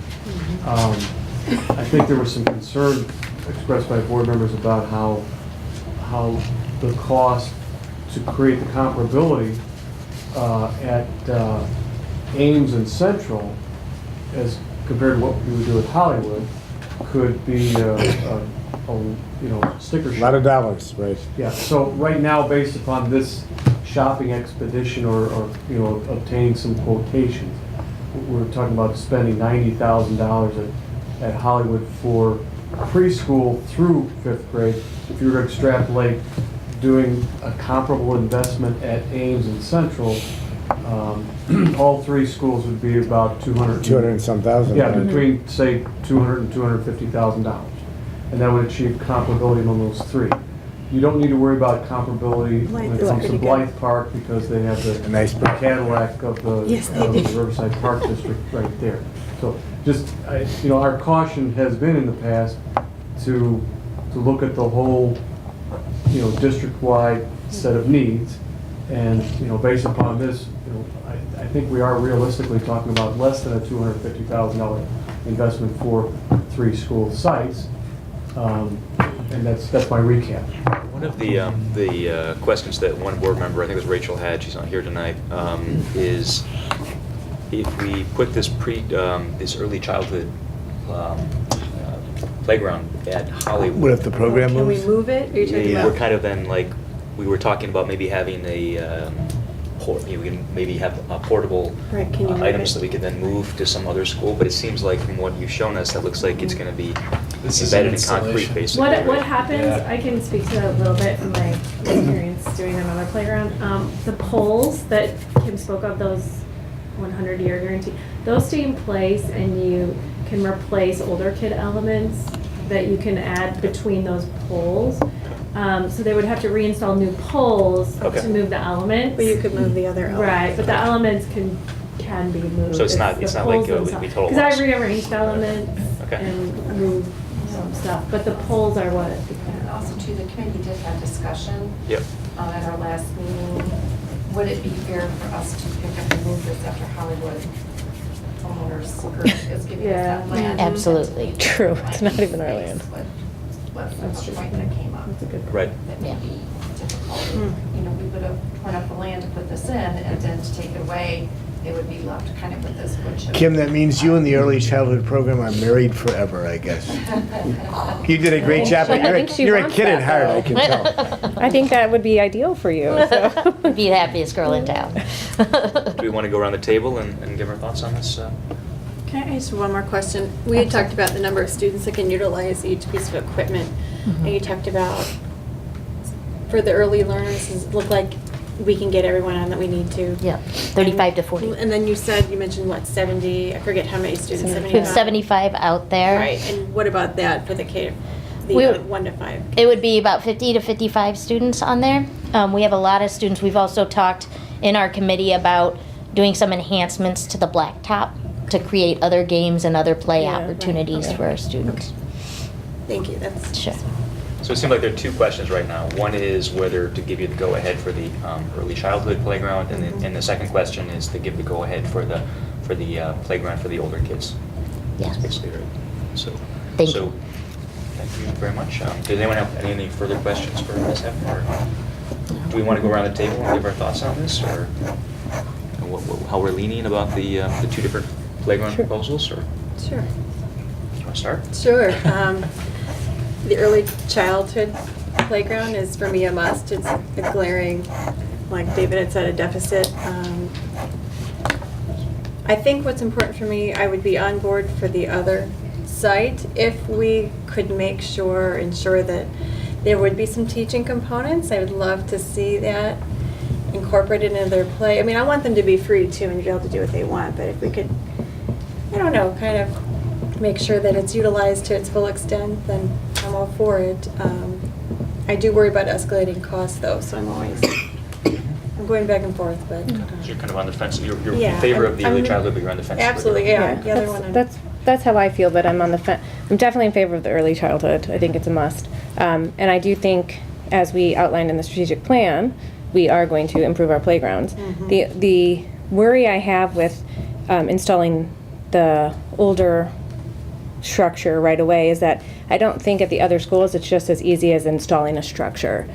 I think at Central in particular, you add a new structure, it's still a issue of space. Only first graders play on that structure at recess, so you're only servicing, and I think it's only half of the first graders. So whereas at Hollywood, you put this new structure up, everybody gets to use it. I think at the other schools with space issues, I think we need to rethink it a little bit. So to figure out, Might be more planning involved. there's going to be more planning involved. There's never going to be a situation where we can have 75 kids on one play structure at Central. I don't see how that, No, or it's Ames, not. I don't see how that's, so before jumping in and investing in that, I want to make sure that the other schools are planned out accordingly, because it's not going to be as easy as just buying a play structure at the other schools, I don't think. Well, right, and- But I also, see the benefit of the cost saving and, but I just think the Hollywood's probably going to be the easier one to figure out, and I think the other two are going to be the trouble. Right. Which is why, I'm sorry, I don't want to interrupt you, but I've talked with Jeff a little bit about this, that for more blacktop centered play like we have at Central, I've seen different systems that are, it's called Imagination Playground, that are self-encompassed, and it's kind of engineering components that you lay out, and the kids can build whatever they want to build, and it's very flexible, and it could be another option that we could do. But yeah, that's going to take a lot of talking with. But then on the other hand, I don't know if because of the constraints at those two schools, does that mean we shouldn't go ahead and No, do the right. one that's Right. ready to be done? I don't, Right. so I'm kind of, that's where I'm at right now. Right. But I think that early childhood is a must. First of all, are there any other contributions that are coming, I think, from like the PTAs or anything? Right, so this is all, Financial, like money in terms of. well, isn't that where this started out? I think I think a PTA representative was just spearheading the process. I think for a few years now at Hollywood, the PTA has been very involved in trying to get to improve. So But then I think funding once was they never started part of seeing that. the price, Okay. they knew it was out of there. I just want to Yeah. clarify Yeah. that we're fully funding this, and also does the administration have a recommendation? Well, at this point, I would say the same thing that a couple of people have already verbalized. The early childhood is a definite. And the other is, Martha, we may save this one for you, looking at the comparability for the 5 to 12-year-olds. We can't take everything off your plate. More daylight than I've seen. There you go. All right, then I'm kind of with Pat's recommendation and yours. Yeah, and I Go think with that is what the recommendation was, is what I think I saw was, To do the early childhood. I thought that's what I saw Right, as in, well. And do we have- To defer the. And Yeah. are we settling on a vendor at this time, or? They were selecting the one. New toys. New toys. New toys. it sounded like that's what they wanted, yeah. Okay. Rich, did you have any? I think you have to go with this 2 to 5-year-old solution, but I would say before we move ahead with anything else, I'd like to see a plan at each of the school to move ahead. Clearly we have an immediate need right now, but before we move ahead, we should sort of probably do it with some more consistency amongst all the schools. I think too, with, just from an administrative perspective, if we're looking at all 4 elementary schools, we may be able to do some savings based on doing all 4 schools and making a commitment to mapping that out over the timeline, and we can maybe recoup some of the savings that would have been realized had you done it all at once anyway. Right. And I feel like since we have gotten from the community, like, you know, that enhancing our playground and outdoor space is important, that we're committed, moving forward next year, we're committed to this. You know, I think we need to keep this at our I forefront. agree with that. And I think there's also, and I agree with what everyone said so far, and I think there's also some advantage in taking this in increments.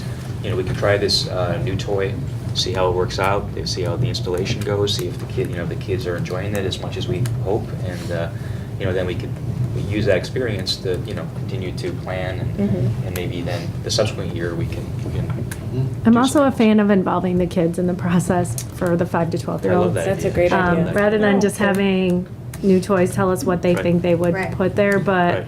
let's take the kids to try out some equipment and look at these modular things before we start investing big bucks in things they might not touch. Right, no, that makes a lot of sense. So it sounds like there's a consensus then to approve the younger kids' playground, the new toy, and then to continue to plan for the older kids and try to figure out what we're going to do the other schools, and then maybe get the kids involved. I think it's a great idea. And- So I noticed there's a list of each, you know, principal put a list of other, like, minor playground enhancements. I mean, are those things that we can Talk about now. talk about or look into doing? We can look into them, and that's, again, you know, the early childhood really stuck out as something that we had nothing for. And I really think you want some internal consistency, because it really wouldn't be fair to, you know, wind up making Hollywood the Hollywood of Riverside 96, and poor Ames and Central sit there as They would the love it. stepsisters. It's all right. It sounds like, sorry, go ahead. Just a question for you. We're going, with this approval here, or this consensus, we're going to go forward with the early childhood and have it there in fall? Is it? Yeah. And then what about the rest of it? When does that happen? Well, I think we'll continue to plan, and maybe what we can do is we can reconvene the playground committee and have the sort of widen the scope to all the schools and get some more details, get some kids involved, as you suggest, and let that committee kind of go forward, basically. Hate to say it, Kim, but they're all going to vote for the zip line.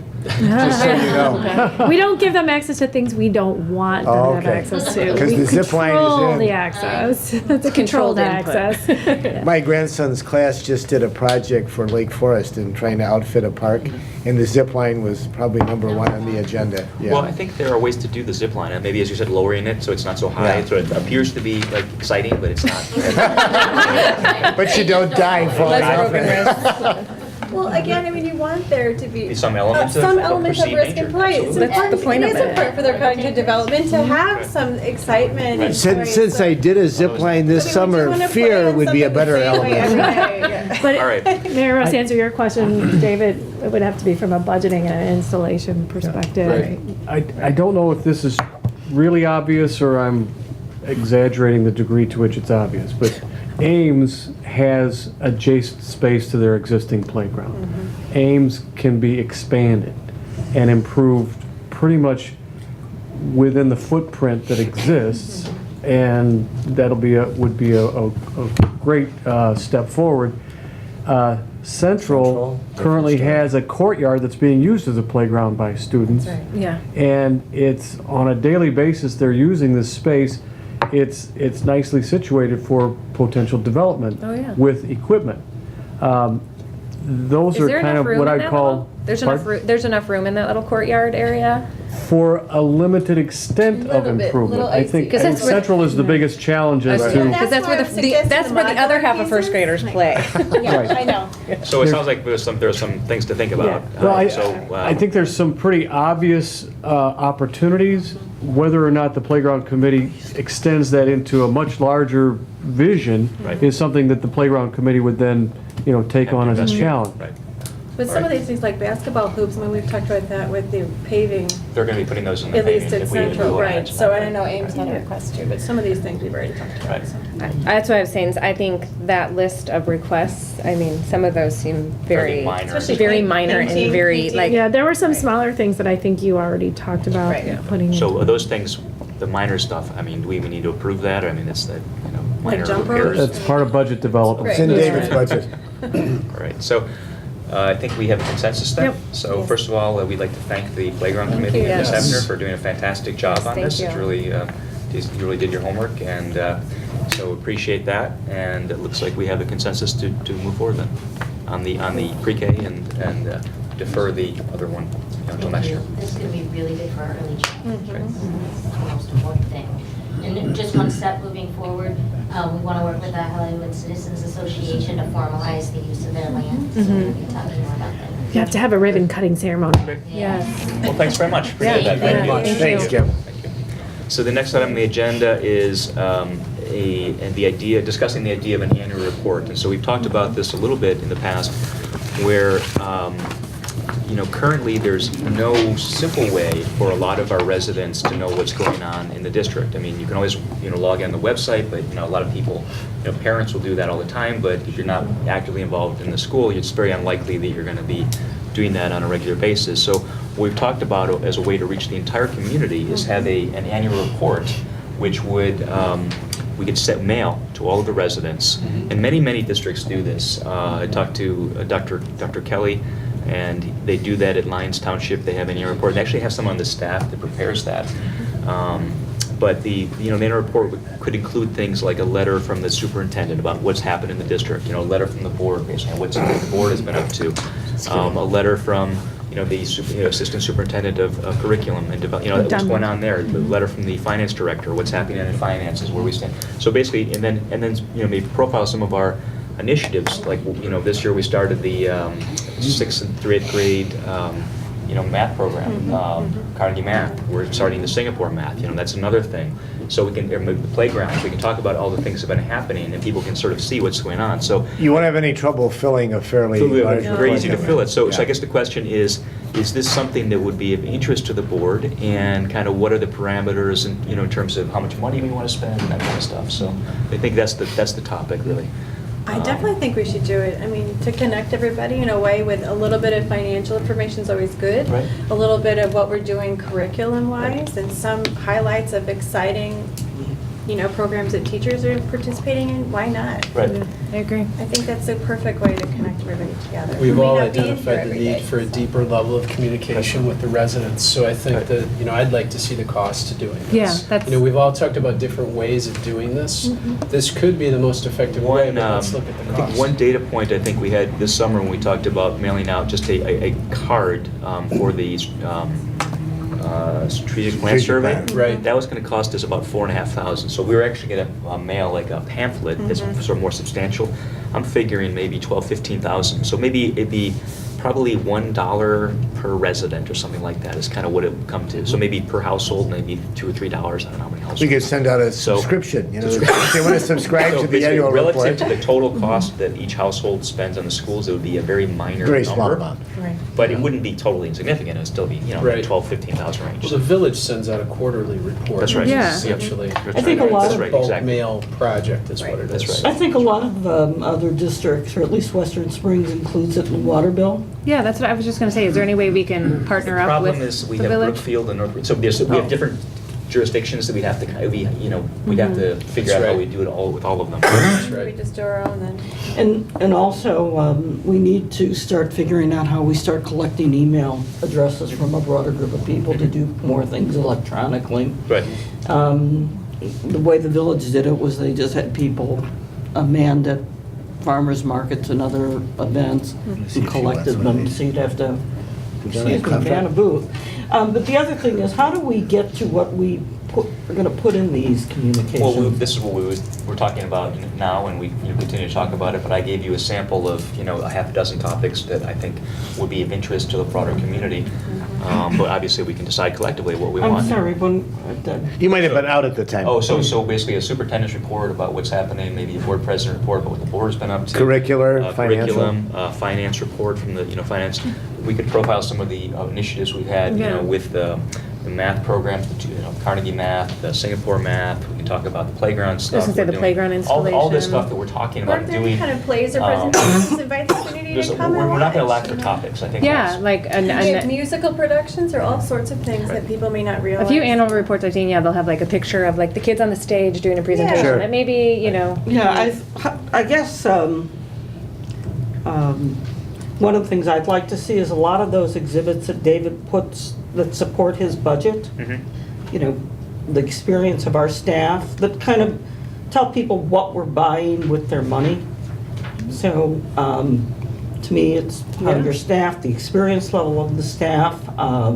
You might wind up dominating the whole thing, you know. This is Those are the all curriculum. I really, I And mean, also But every year we could highlight different things, so if one year we're looking at the staff, Yeah. the next year we might not want to do that same thing, so we guys, would. we videotape our board meetings. I mean, residents in this district have access to this information. Absolutely. This annual report is not a book of information. Right. It's a snapshot Right. of what What's this going on. district is doing. Right. That's all it Agreed. is. Yeah, That's all and it if we is. want to keep it manageable in terms of cost, I think we're going to have to keep it to, 2 or 3 Couple pages. pages, yeah. It can't be 10 pages. No, it can't. Well, It's not I don't think practical. anybody was suggesting that, but Davis. I think that there are people who are really gonna wanna know the tax bite is high, and what are we achieving with that? What are we spending the money on, and what are the achievements? The one that I had to produce one last year. We had a quarter page was like a highlight of students' kids, a couple pictures. We had a page on finance, a page on curriculum, Yeah. and a superintendent's piece. And on the finance page, we created different graphs relevant to capturing some overarching statistics like you're talking about. Right. And then we gave people the links to where they could find more Find more information. things. That's a great idea. Yeah, I like that. So it sounds like there's a consensus to pursue this, and maybe do an annual report this year. Is that the Yes. consensus? I I'd think like we. to see the cost to it. Yeah. Yeah, we see the Let's cost, obviously. and When, Martha said when. I second. June 28th, Pat. Let me throw something else out too. Part of the problem with doing this, because a lot of districts have a PR person on staff, and it's rather expensive. Jason and maybe the tech people, Jason Smith and the tech people could really figure out the layout. Right. And that might negate some of the potential The need cost. for having professional. Right. Because I tell you Because you're not what busy these enough, guys, what right? Bob does and what Jason did with their strategic plan, Right. Jason's Hauser newsletter has a nice format too. yeah. Right. Yeah, his Okay, Hauser good. newsletter is Well, that's good. So fantastic. that sounds like we have a But we'll let consensus on Martha that. write the superintendent's report. Griff and I, can't do Well, this those would be, things. I think this would be a great year to nice start it, because we can introduce, another way Yes. to introduce our Here's superintendent. Martha. Absolutely. Maybe And then a we letter can from our see, new we can superintendent. kind of gauge how Right. it goes over. Is it right. worth the 10, 15 grand we spent? Right. And then assess for the next year. But I do think it's, Well, money well spent. again, it's pointing directly to our strategic plan of Right, communication. We gotta start somewhere. Exactly right. Just capture your idea. speech, and that can be your superintendent's Right. letter, introductory thing. Good. Okay, moving on. We get into old business, and now we're going to hear a report from Mr. Petito on the website update.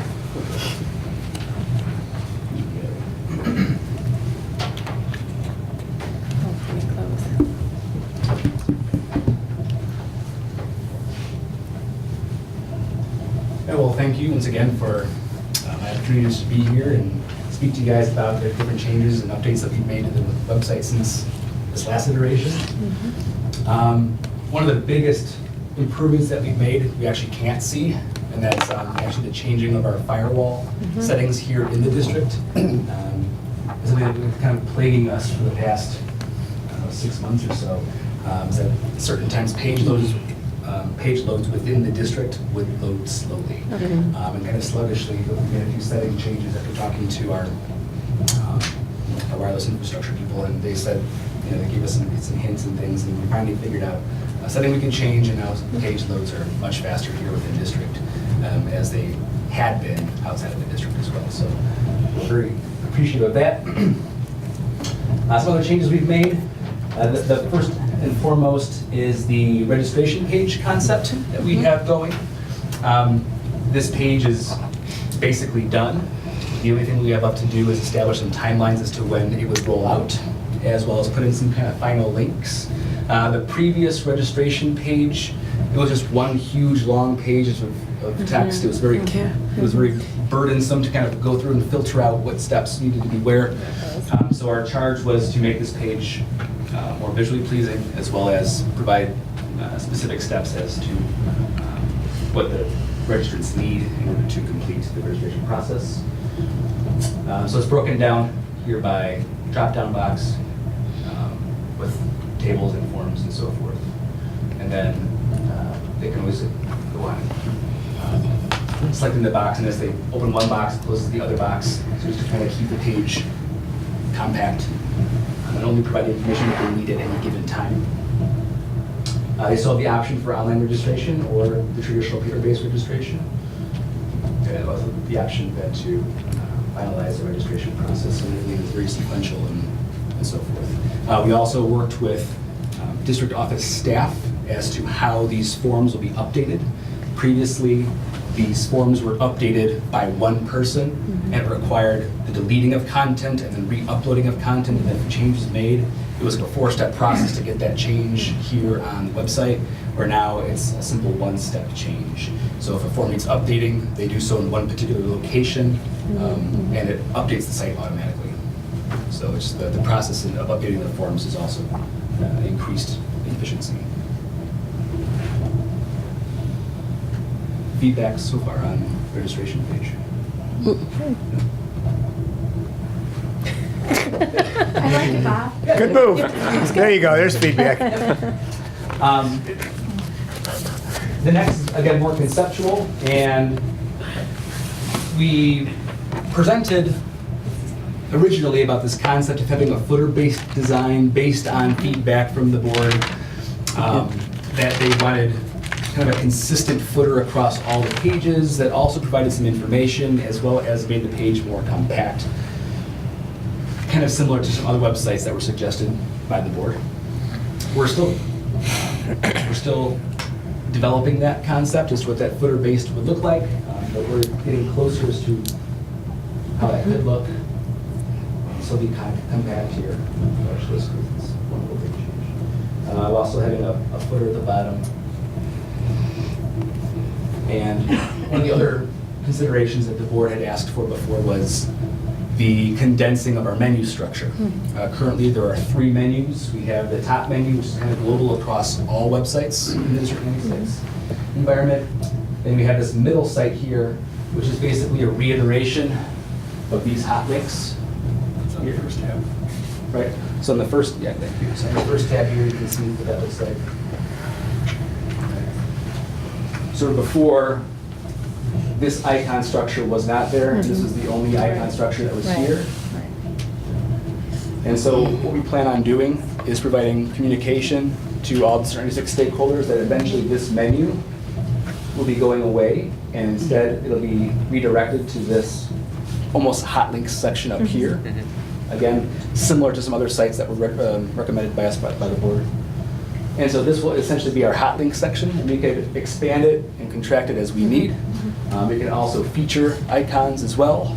So like here with the 5 Essential Survey, we can make this different colors, and we can provide animations and whatever else we need in order to draw attention to particular icons at any given time. And then we can also, if you hover over any of those, this tool will provide you with the tooltip as to what it is in case any confusion. And then what's nice is that we can then take this menu underneath and then bring it up, thereby condensing the menu and providing more real estate on the page. So between the condensing of the menus as well as condensing the content with the footer, again, we'll make our page much more compact and more simplified and visually pleasing. And again, as you navigate around the page, that footer would still perpetuate. And so you can always have the upcoming events and latest news no matter which page you're on. The color scheme could always be replicated across the different websites, or for central, that could be a red background, just so the color scheme remains consistent.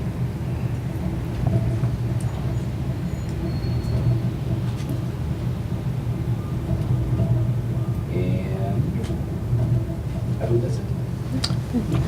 What's planned in the future? For the website itself. We are looking at adopting at some point an LMS system. What's that mean? A learning management system, or learning management solution, depending upon who you ask. Basically, what a learning management solution or learning management system is think of it like a digital online classroom. There are certain LMSs that will provide you with school and group pages as well.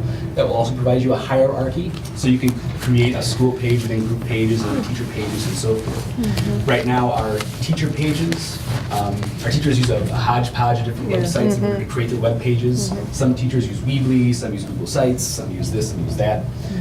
Most use iWeb still. And that iWeb still, they still need to publish that to our servers, which also bogs down some of the time because it's still using the same server as our web host.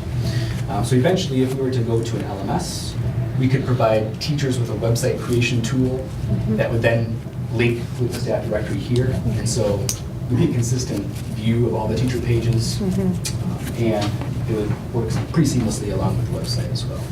So that's kind of our next step. And we're looking to evaluate learning management systems between now and the middle of the summer, and then eventually hopefully have one in place by the start of next school year. I was just going to say, I really like the 5 essentials survey in the red.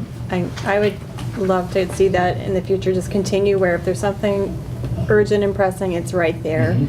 Because it is sometimes hard to, find that one thing that you're supposed to do. You get the email about the survey, and that helps me as a parent. So that kind of stuff seems like a no-brainer, but for the rest of us, it's Right, and nice, there are other website nice solutions crutch. as well that also will provide the first time you go to a website, it'll be like a little pop-up notifier. Yeah, anything that's that says new, like, hey, just so you know, here's the new news for the section. You can dismiss it. Just And as something long as that's temporary, that's going to go away, but we need to get the data. And Are people filling out the 5 essentials now?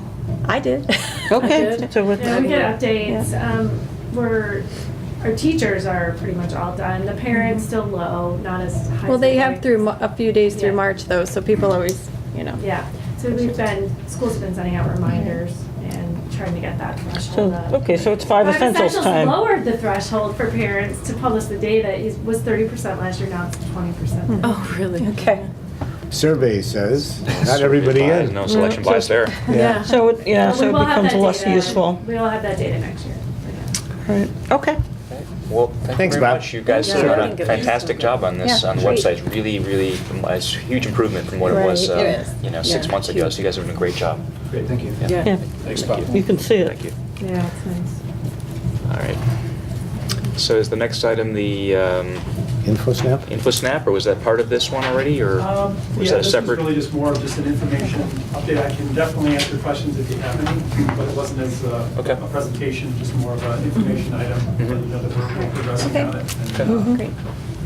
so if you do have any questions based on what we provided. And hopefully we'll get up to 80% by the end of the school year, That'd be right? great. That'd be great. Okay. Thanks very much. Appreciate that. Next item is an action item. It's the paving bid for Hauser and Central. So I think with this bid, there's some different options, and from my sense from this conversations that the board has had to date, I think everyone is okay with all of the options with the exception of alternate 4, which is the permeable pavers. So if we have a motion. I would like to speak in support of alternate 4. Okay. Which is the pavers. I'm for it. And the main reason is the night we were talking about it, it was raining like crazy. And Sherry was good enough to point out to me on the drawing exactly where that was. And I recall not wanting to step in all the water that was accumulating over there that night and how dark it was. And I actually went in the wrong way around. So just because it happened to be raining that night, I decided that I would support it. And if it passes, I hope we would do it in a different color than the black asphalt. It would be provide a little bit more visual. Could Yeah. Mr. Passetti address drainage issues in that section that Mary Rose is talking about? Well, everything, obviously, everything we, set the drain, but when, heavy rains come down, Right. you do get some, you may get some puddling still. So we're not changing the pitch of the current parking, but we will, Right. that area will be, it might have sunken areas now, which would be hopefully more level. But again, everything is sheet drain, So we're not really drastically changing or altering the Right. pitch of the current lot, so. I mean, I think, let me step back and say, I think my sense is that everyone thinks permeable pavers are a good idea in an environmental sense. They're environmentally sound, and that if we could do it, if we could get a grant to do it from the Metropolitan Water District or something like that, I think my sense is everyone would say yes. I think the question more is the benefit that we get from the permeable pavers worth the extra $60,000 we'd have to pay, of our own money, not getting any kind of grant? I think that's what it comes down to in some ways. At least speaking for myself, I think that's how I look at it. If we can get a grant, I say let's do it. Otherwise, I'm not quite sure the benefit is. Educationally speaking, I don't care for the location of proposed location. I don't think that's a good teaching area next to the cars. I'd rather see them on the front side of the buildings. I'm just looking selfishly, like I said, I was going to walk through puddles that day, and I said, well, but you are suggesting that with the work, no matter what you do, the drainage should improve. Again, somewhat. I mean, we're not changing the pitch Right. of what's there, but if there's sunken areas, obviously they'd be taken care of. So I'm going to suggest we have a motion to approve the paving project as presented, with the exception of alternate 4, the permeable pavers. Take that out. If someone wants to modify that motion, once the motion is made, they can propose to do that. But I'm going to suggest, is there a motion to approve the paving project at Hauser in Central as presented, with the exception that alternate 4, the permeable pavers, is taken out? Is there a motion for that? So moved. Second. Any discussion? No discussion, then Margie, could you call the roll, please? Ms. Clyber? Aye. Ms. Mangia? Aye. Ms. Murphy? Aye. Mr. Regan? Aye. Mr. Miller? Aye. Motion passed. Okay, so next item is on the elevator bid. Here we have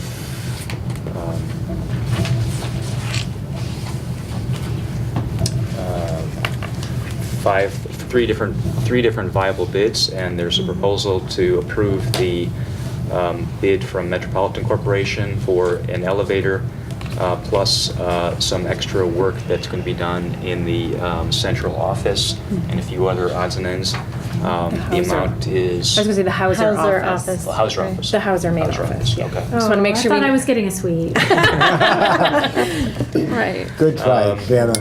So is there a motion to approve the elevator bid with all of the alternates as presented? The amount would be $504,000. Is there a motion to approve the elevator bid? So moved. Second. Second. Any discussion? I just want to clarify that alternates 4, 5, and 6 Right. That's what I want to know about. equate to the self-performed work that was taken out of that proposal. Right.